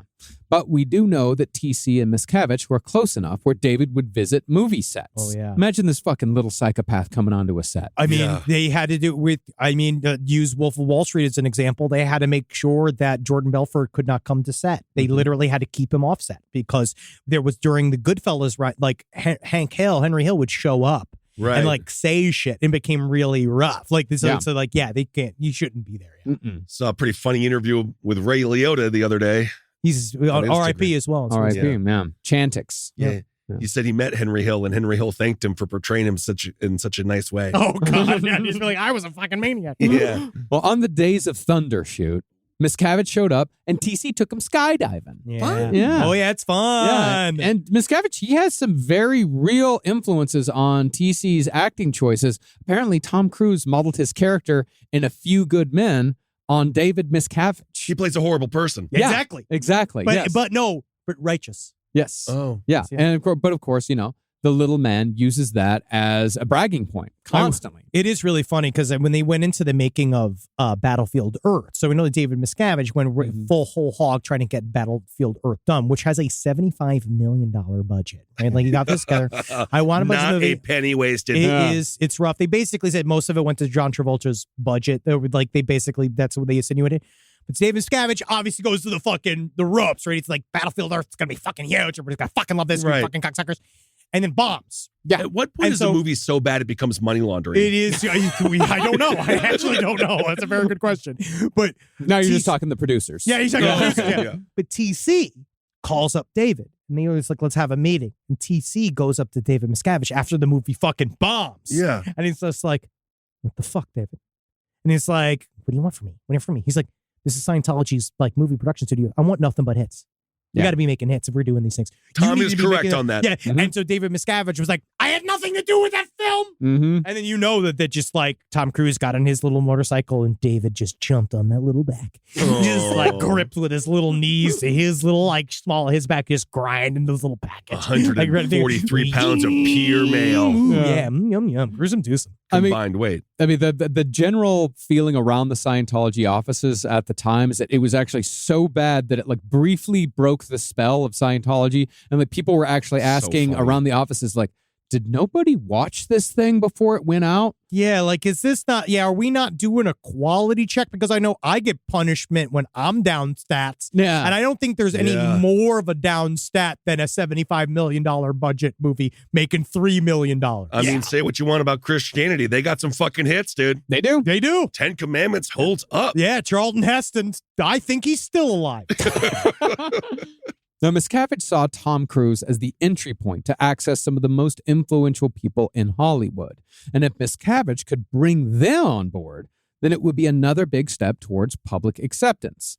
For example, when Kidman and Cruise starred in Far and Away in 1992, they convinced director Ron Howard to have dinner with David Miscavige at Gold Base. It didn't take, as it also didn't take for co-star Cole Meany, who was also they also tried to recruit him. Cole Meany, the Yes. beloved Chief O'Brien. Of course. And of Deep course. Space Nine. I don't know that, but No, yeah. I do know that. But You do know that, yeah, Chief O'Brien. Oh, Keiko. Oh, the Cardassians. I'm just, the Kardashians are in Deep Space Nine? Cardassians. No, Cardassians. Oh, I'm sorry. Yeah, they got big necks. Attention, Bajoran workers. I don't know. This is where I'm lost.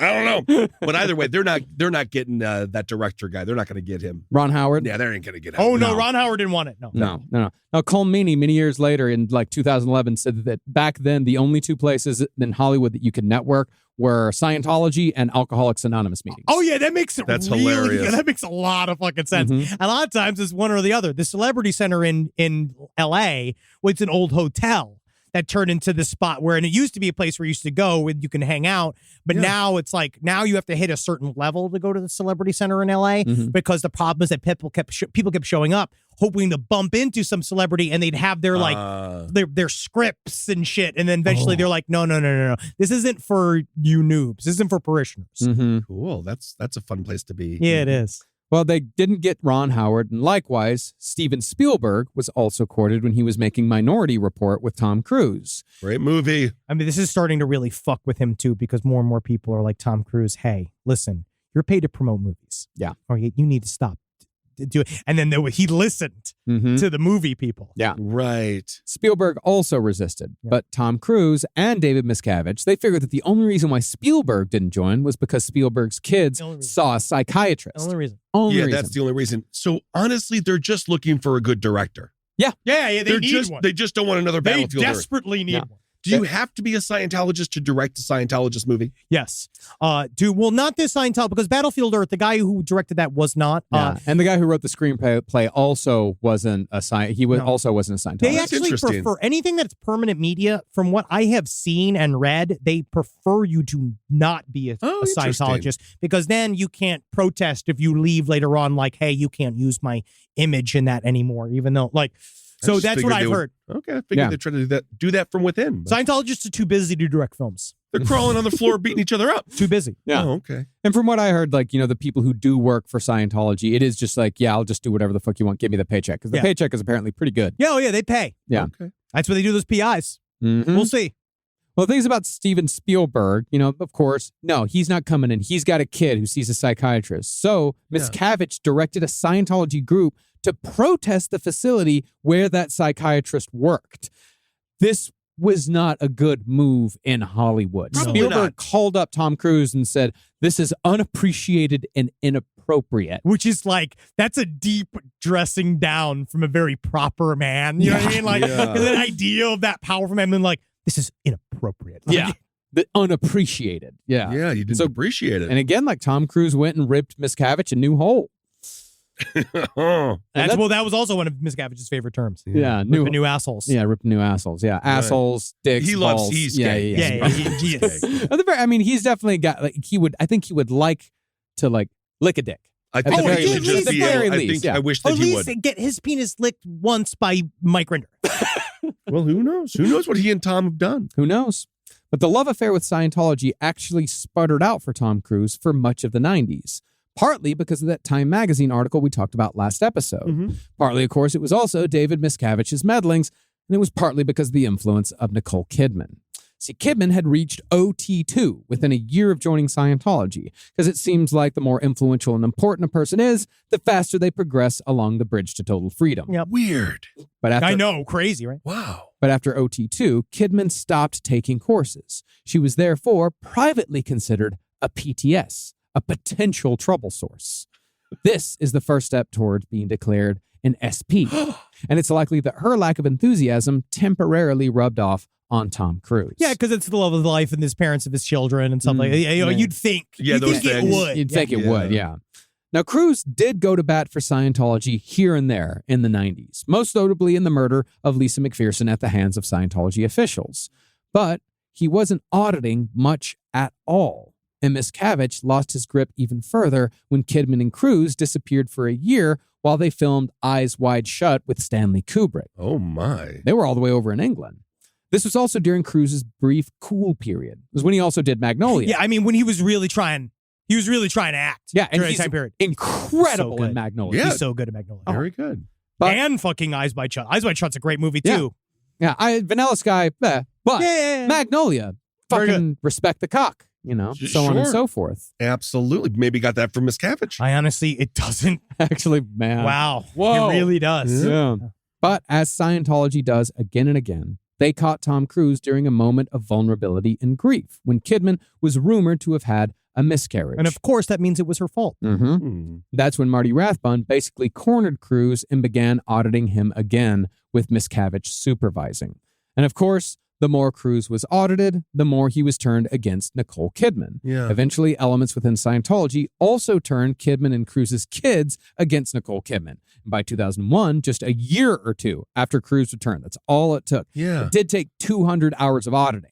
But after all that, Jeez. Cruise and Kidman quite acrimoniously divorced. And since then, Cruise has never seemed to waver in his faith at all. Wow. Yes, and he is Interesting. completely out of it. He's back in. But there, in Mark Headley's podcast, he did a podcast and he talked about on his book. I was reading it and blown for good. Is that for a while he was a young man coming up in the Sea Org, and Tom Cruise decided that he needed to get better at auditing. Right, he wanted to audit. He wanted to get back on the auditing training path. As in, right? he wanted to be audited. No, he wanted to. He audit. wanted to audit. Yes. Oh, okay. You want And to, so- like, he's just a regular guy, He just wants to be I'm some in the regular mix. I'm in the Scientologist. mix. Yeah, he's just like you and I. And so Marty Rathbun went up to this kid and he was like, okay, so this is what's going to happen. So TC's looking to audit. He's going to audit you. I'd be like, what? This is what he's saying. He's like, what? 16-year-old kid. 16-year-old kid. And he's like, so this is the thing. He's going to audit you. The only people who are going to fucking know about this is you, TC, and me. No one else is going to know that you're doing this, right? So they go to what is the LRH's private music room on Gold Base. When they go to, because TC can't go to a regular auditing room because it causes a flurry. Everybody runs around, right? It's too much for him. He has to go play super private, Yeah. which was this performance room where LRH used to play I think he played the clarinet, a couple of things where you do something. Jazz clarinet. Yeah, He's he's like- so fucking fast. Yeah, dude. But it was styled like a medieval dining hall with giant, was armor, full plate armor, like a standing, it was like 8 sets of armor, a big long table, the big long back chairs, and they would audit in there. And the thing was that the first time What the fuck? they went to audit, the kid, Mark Headley, fell asleep in front of TC, which is the number one crime because it means that you're not paying attention. You're not like logged in. But because it's Tom Cruise, he's still Tom Cruise. So he's like, it's okay, buddy.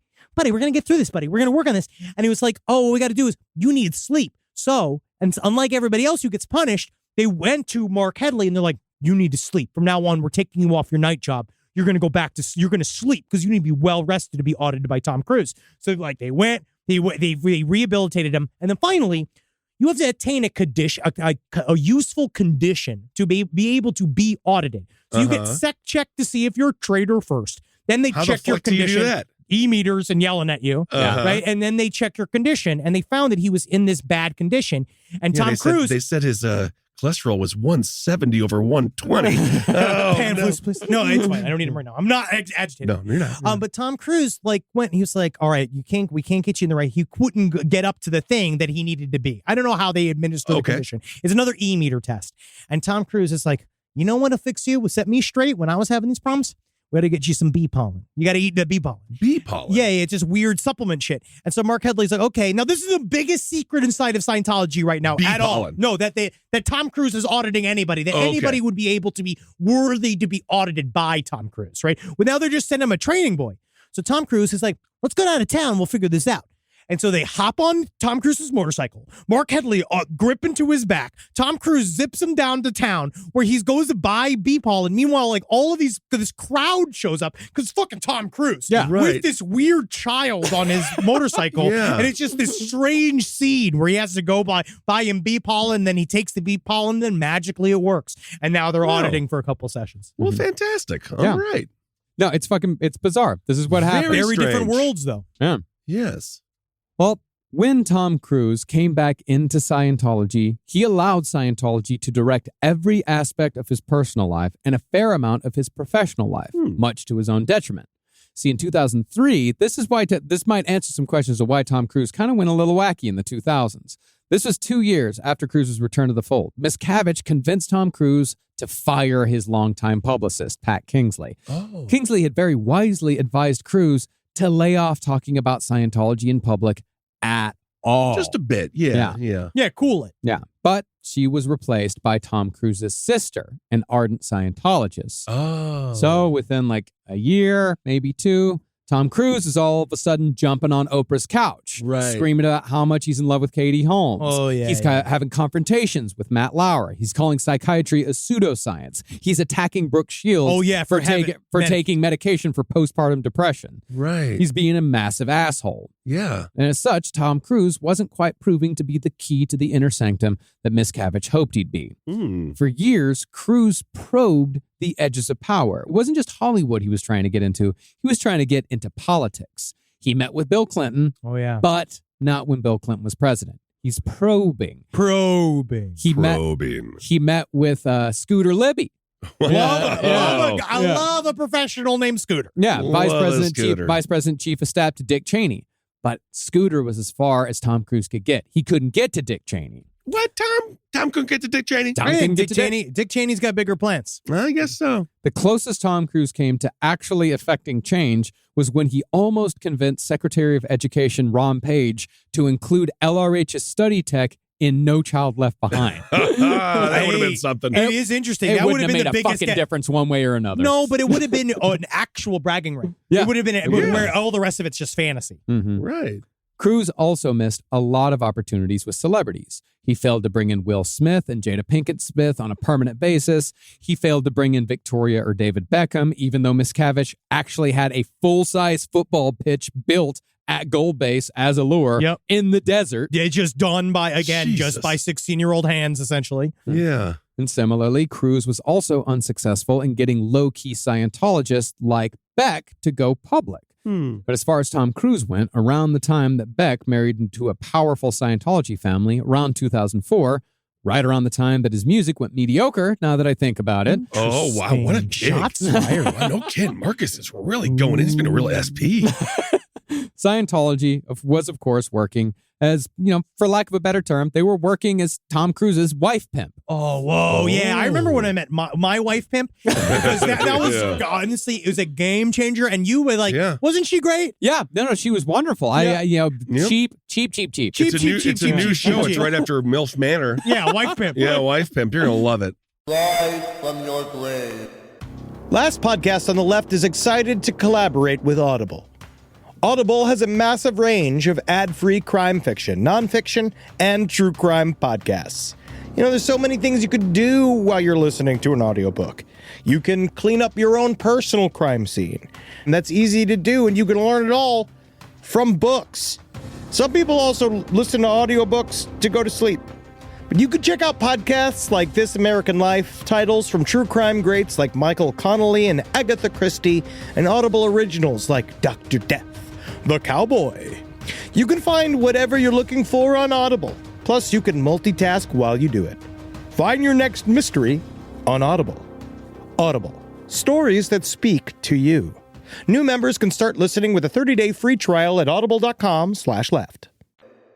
Well, after things didn't work out with Penelope Cruz following the relationship they started on the set of Vanilla Sky, Penelope Cruz did try on Scientology for a bit, for like a year or so, maybe a little bit less. She's was way too cool, yeah.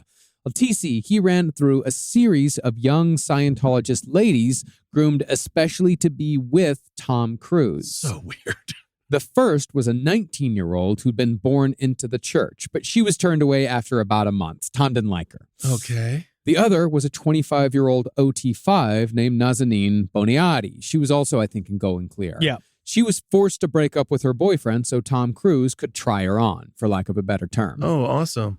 Boniadi was run through the ringer at Gold Base during a hellish 2-week-long audition of sorts, where she was forced to have what I'm sure were exhausting dinners with Cruise and the Miscaviges every night. I just gotta say, Naznanians? What's her name?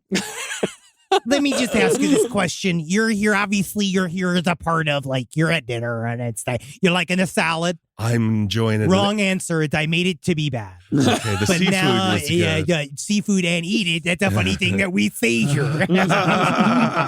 Don't eat the seafood either. That's for me. Let me just ask us. Do we look gay?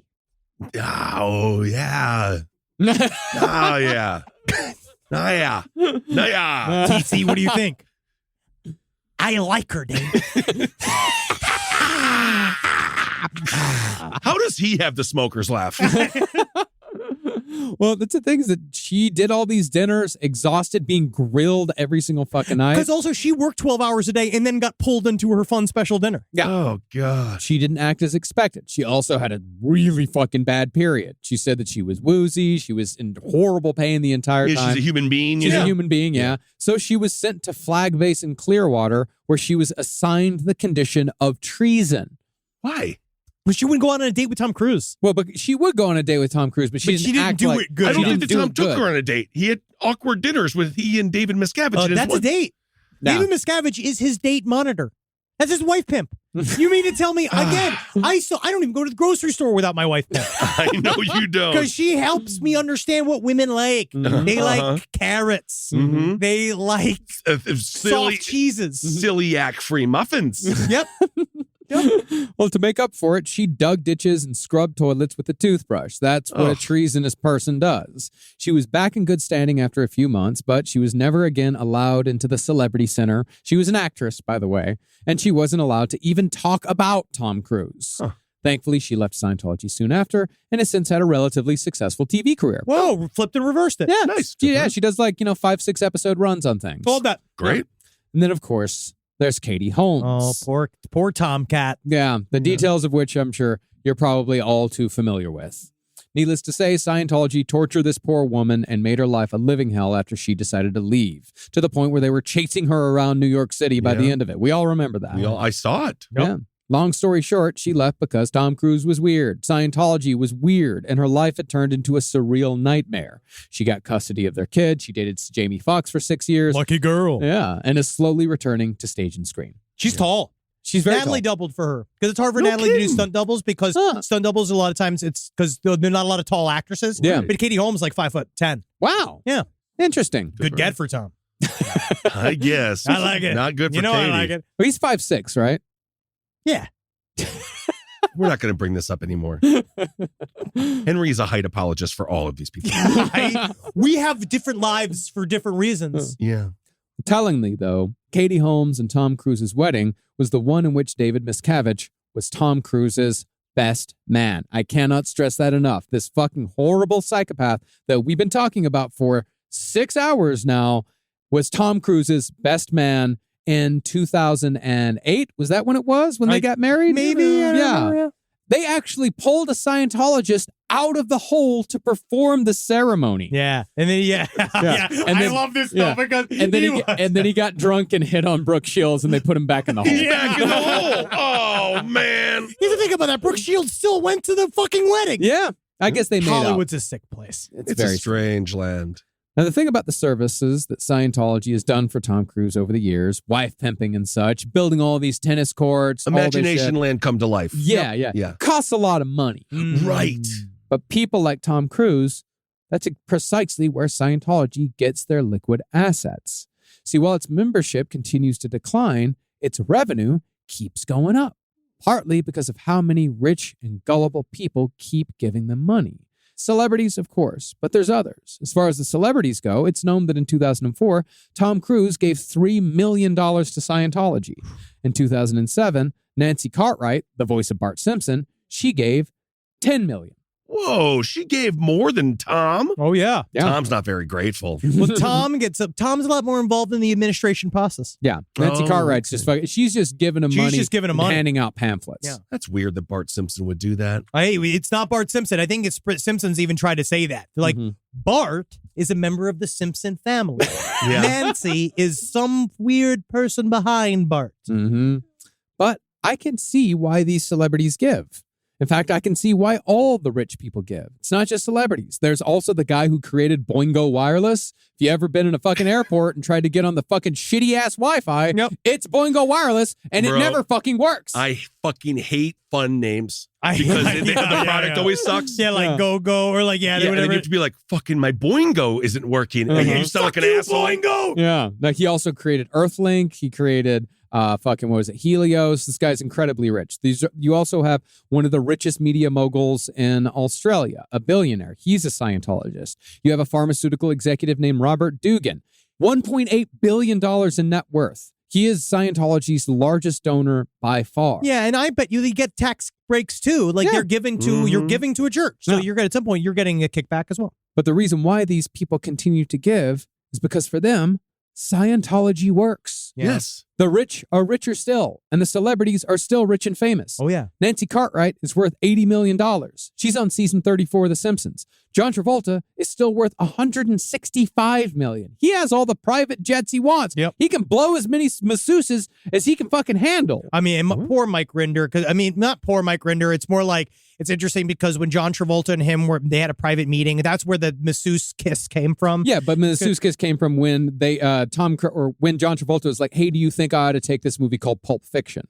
To Mike Rinder. And Mike Rinder's like, I don't think playing a heroin addict's going to be a good look for Scientology. It's wrong.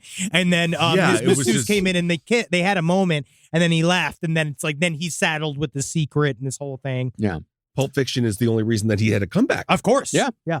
And Tom Cruise is worth $620 million. Does his own stunts. And he was just in a movie that is nominated for Best Picture. Top Gun Maverick is nominated for Best fucking Picture. Scientology works for that motherfucker. And people are allowed to do whatever the fuck it is they want with their money. I really do think, and remember, it's like they're allowed to do it. Yeah. So if that's what they want to do, if they want to waste their money like that, they absolutely can. And they're getting their own kickbacks too. But what they're funding is, again, legally, we cannot say they are guilty of human trafficking or murder. But it seems to be a function of the organization. How is everything getting built? Human labor, yeah. Right. And how much money are they getting? And they're shipping them across like states and countries. Yeah. We can say an unpaid workforce. Yeah. Yes. We can say that they have been charged with these things, with being culpable in deaths. They have been... Well, do you want me to go into that? Almost. But the thing is about these people is that $3 million to Scientology, it's fucking nothing. You know, and if life is going the way you want it to, and you have no conscience whatsoever about the consequences that your support of Scientology brings to other people, there's no reason to stop. Therefore, Scientology has been kept afloat by the big fish, even if the little fish have mostly stopped giving. But there's the matter of what David Miscavige has been doing these last 10 to 15 years, because our narrative kind of stops around 2009, 2010. Well, it's interesting because there was a big clampdown on information that came out, especially because of the mass exodus of like Marty Rathbun, Mike Rinder, all these big guys coming out. The Aremini, the biggest one. Oh, yes, spilling all this shit. And so now we're in this kind of sea of mystery of what the fuck goes on inside. Yeah, he's basically gone into hiding. Nobody sees David Miscavige. He goes back and forth from his various properties, but from what I can gather, so like where Scientology is at now is that according to Mike Rinder's blog, again, this comes from him, the way he tracks it is that obviously they're highly secretive about what their members are. Yes. And they're saying that there's 8 to 10 million Scientologists around the world, which is not true. Mike Rinder says that even at their height, he believes that the most that there was 50,000. But then who knows? They're saying he's an SP. He'll say whatever he wants. But in 2011, there was a census in England and Wales that said that there was 2,418 Scientologists that had registered legally. Wow, that's it. By 2021, the number that have officially put on the list that it already went down to 1854. Wow. Right, so they lost a bunch. So that's just in England. That's just in England. That's still not, I mean, England's big. Yeah. But he's saying that if you look at this track and the way he breaks down, he thinks that there's less than 20,000 Scientologists on the whole across the world, which is why these ideal orgs are completely empty. They're all just fronts. You go like the one up in NoHo. Sometimes they'll have a couple. Yeah. There's a couple people stationed outside, but that's because the Church of Scientology is doing this thing that's called like the ladies who help because they're trying to show, oh, look, we're doing these like fundraiser things about specifically COVID. Because are they wife pimps? They are. I don't know. There was a nice lady wearing a T-shirt I saw outside of it the other day. That T-shirt said, "Curious." Well, I was driving by and I glanced. You're like, hi. I am. But David Miscavige, I think one thing that was interesting about what's going on right now is that there's been a release of documents about what happened when COVID-19 hit. Yeah. Right. Because did they use it for their advantage and completely corrupt a narrative that was not supposed to happen? Sure. Yeah. But it's actually. What we're seeing is that Scientology is probably at its very weakest because I believe that when COVID-19 hit, what we don't understand is that even if you're just a parishioner, you're supposed to go in every day. You're supposed to go to one of your orgs and audit and do your things. And you have FaceTime, P2P with somebody at all times. I'm glad you're laughing. I'm glad you're laughing. But you're supposed to do these things and it keeps you in whole. It keeps you in check. It keeps you a part of the world. COVID-19 immediately, legally, they couldn't go everything. And COVID-19 hit 2 days before LRH's birthday, which is the biggest fucking party of the year. David Miscavige was fucking furious, right? He sent this missive that now that we can't be together anymore and you we can't do this anymore. He called COVID-19, the term was a planetary bull bait, which is like, we're going to see how we all react to it. But so here's the hidden things. We know that Scientology does not believe in viruses or disease. They believe that you do it to yourself, that you bring it in. David Miscavige definitely still very much has asthma.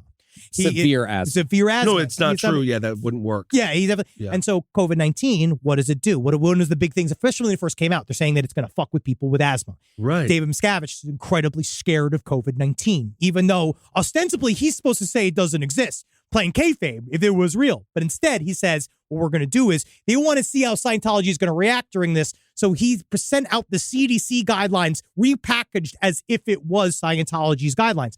And now the Scientology orgs are so disinfected that the disinfectant is making people sick from being inside of it because David Miscavige won't go anywhere unless it has been completely slathered from head to toe and the same shit that they clean emergency rooms in. Probably just advancing the virus actually even further because then it mutates it and then it's like, Purell, who gives a fuck, They have a zero sickness policy now. You can't even they have a zero sickness policy. Yeah, you can't even have sniffles. Yeah. You're immediately, and so imagine you actively have COVID. Now those of us who have it, right? We've had it. It sucks, right? Yeah. And when you have it, you like, you're brain fogged and all fucked up as it is. But then you have to call your auditor and be like, I can't come in. I tested positive for COVID. They then are like, you're getting audited over the phone. And what they're making them do now is take pictures of themselves at home. Yeah. Yes. They're making themselves take pictures at home studying and sending them into their auditors. Like, look, you see, but all this being said, the hold is slipping. That's why we're getting more. The leaks are getting crazy. Like there's more. That document got leaked a week later, which no one had ever done really before because they were afraid of the immediate repercussions. They're not on the Supreme Court. They don't usually leak classified information. But now they're like out of it. they're out of the hold a little bit. So it's starting to get real wiggly. And now that David Miscavige was served with this essentially a human trafficking charge. That's right? what it is. That's a human trafficking charge. And just for details, so you can go into it on your own. This is an accusation from Valeska Paris and Gawain and Laura Baxter. That they were residents of Australia. They were on Scientology's cruise ship, the Free Winds in the Caribbean. And basically what they're saying is that we were, as children, we were raised into Scientology. We had to sign these documents that gave our soul over for 1 billion years that would allow us to then work for free whenever. And then we basically went to the Free Winds and we were tortured on this boat for a long period of time. And this is free. This is human trafficking and we're charging you with it. But what's hard is because they're fighting the actual essential nature of like, how do we prosecute a group of people who have written down like a consent form and in a kangaroo court, like, because it's still just in their world, but it's still a contract, right? Sure. So the 1 billion year contract's like one thing where they said like, well, that's a whole belief system. We don't know, like the courts are real icky about that. They don't know what to do with that yet.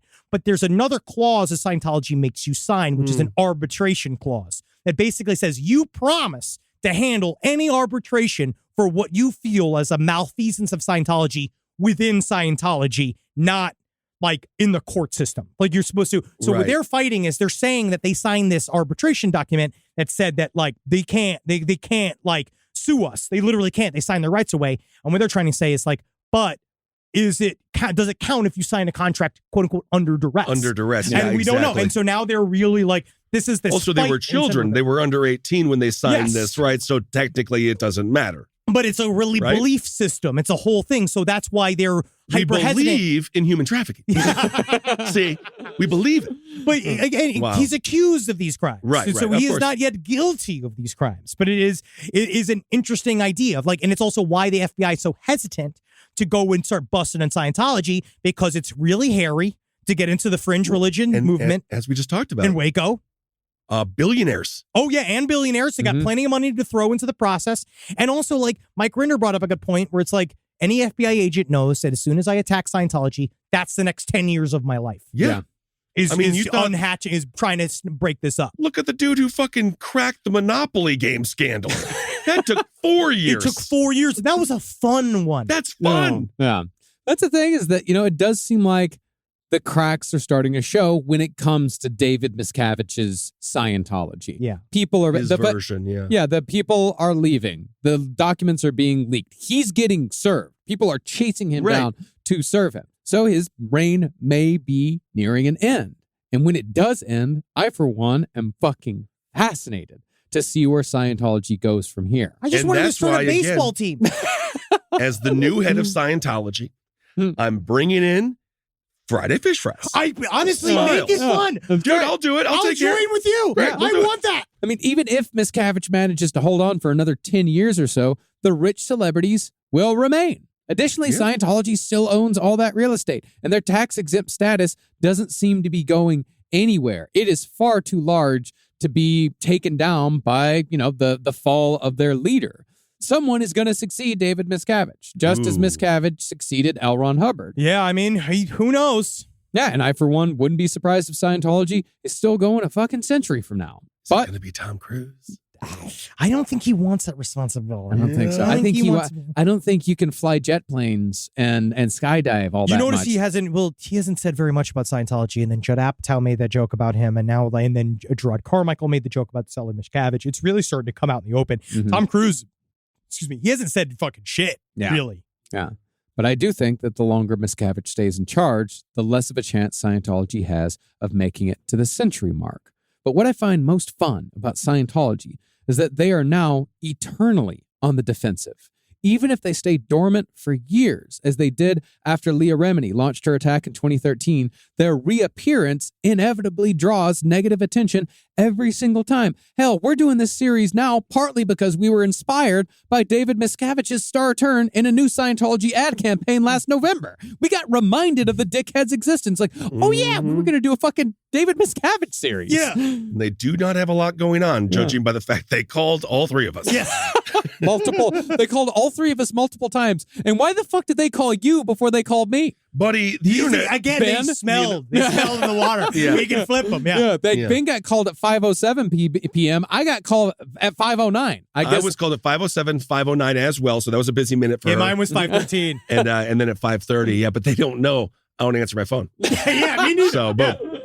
So, while they may last for a little while, at least into the coming decades, Scientology will likely never gain a foothold, just so long as there's always someone around willing to make fun of them. Yeah. And I feel like that's the one thing is that we're allowed to make fun of whatever we want. Yeah. Because it's fun. It's a comedy podcast.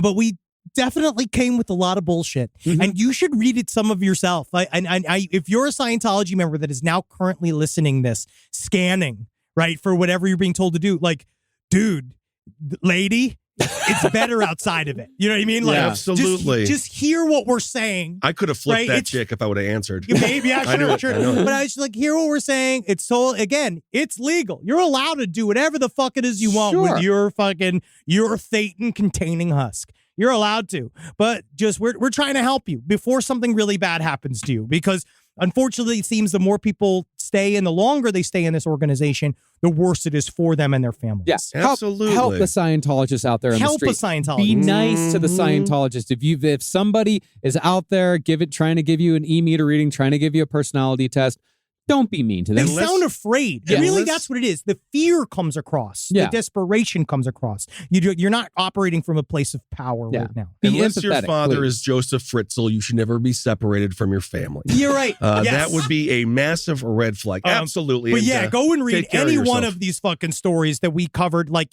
Ron Miscavige's book. We had fucking Mike Rinder's book. We have Mark Headley's book. We have there's the whole Tampa Bay Times, like LA Times. There's so much stuff. Like just go have fun. The Underground Bunker, Tony Ortega. That's hours of fucking listening. It's very interesting. All right, everyone. There it is. Our 3-parter on David Miscavige and his mishandling of Scientology. Oh, thank you. And any Scientologists, if you want to come out and see Classy Night Out with me and Ed Larson, we're going to be at the Pack Theater Wednesday, March 8th, 8 p.m. That's at the 6320 Santa Monica Boulevard. New address for the Pack Theater. Awesome. Check it out. We're there. And then go to GetItMadeLA/Disaster to buy tickets for live Side Stories, April 8th. All right, everyone. Thank you so much for listening. Thanks for supporting all the shows. Marcus? If there is a Scientologist who is working the L. Ron Hubbard booth at WonderCon at the end of this month out in Anaheim, come on over and see us at the Z2 booth. We're going to be signing on Friday and Saturday at the Z2 booth. Going to be signing The Last Comic Book on the Left, and we're going to be doing a panel on Saturday morning. So check out all the schedules over at WonderCon to see exactly when and where we're going to be there. And I believe it was sent out on our newsletter. I believe. Sign up for our newsletter Which to is get fun all stuff. of the information. Michelle makes good stuff on that. It's really She fun. does. Yeah, I like her newsletter. And then, of course, you guys are going to want to, join us and don't talk to your family anymore. And honestly, so you know, if you do speak with us, we encourage a lot of our fans to not talk to their parents anymore because, again, their influence is really bad. And we want you to make sure you can queef the clearest that you can. And that's our whole thing, is creating clear queefs. Clear queefs. Thank you all so much for supporting all the shows here on the network. And and we're also, by the way, don't forget, every Tuesday, the stream is back. So go to Patreon. Yeah, and, it's you live can on watch it Patreon, live. 8 p.m. It's really PSA. And No Dogs in Space is about to return with a 2-part series on the monks. Yeah, cool. Yeah. Sweet. That was awesome. All right, It's not bye, what you fuckers. gain. It's what you lose.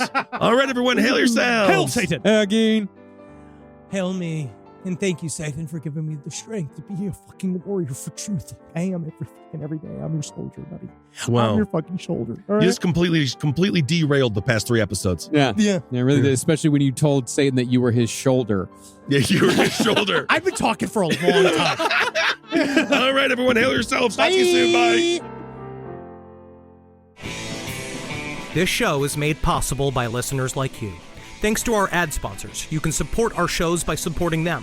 For more shows like the one you just listened to, go to lastpodcastnetwork.com.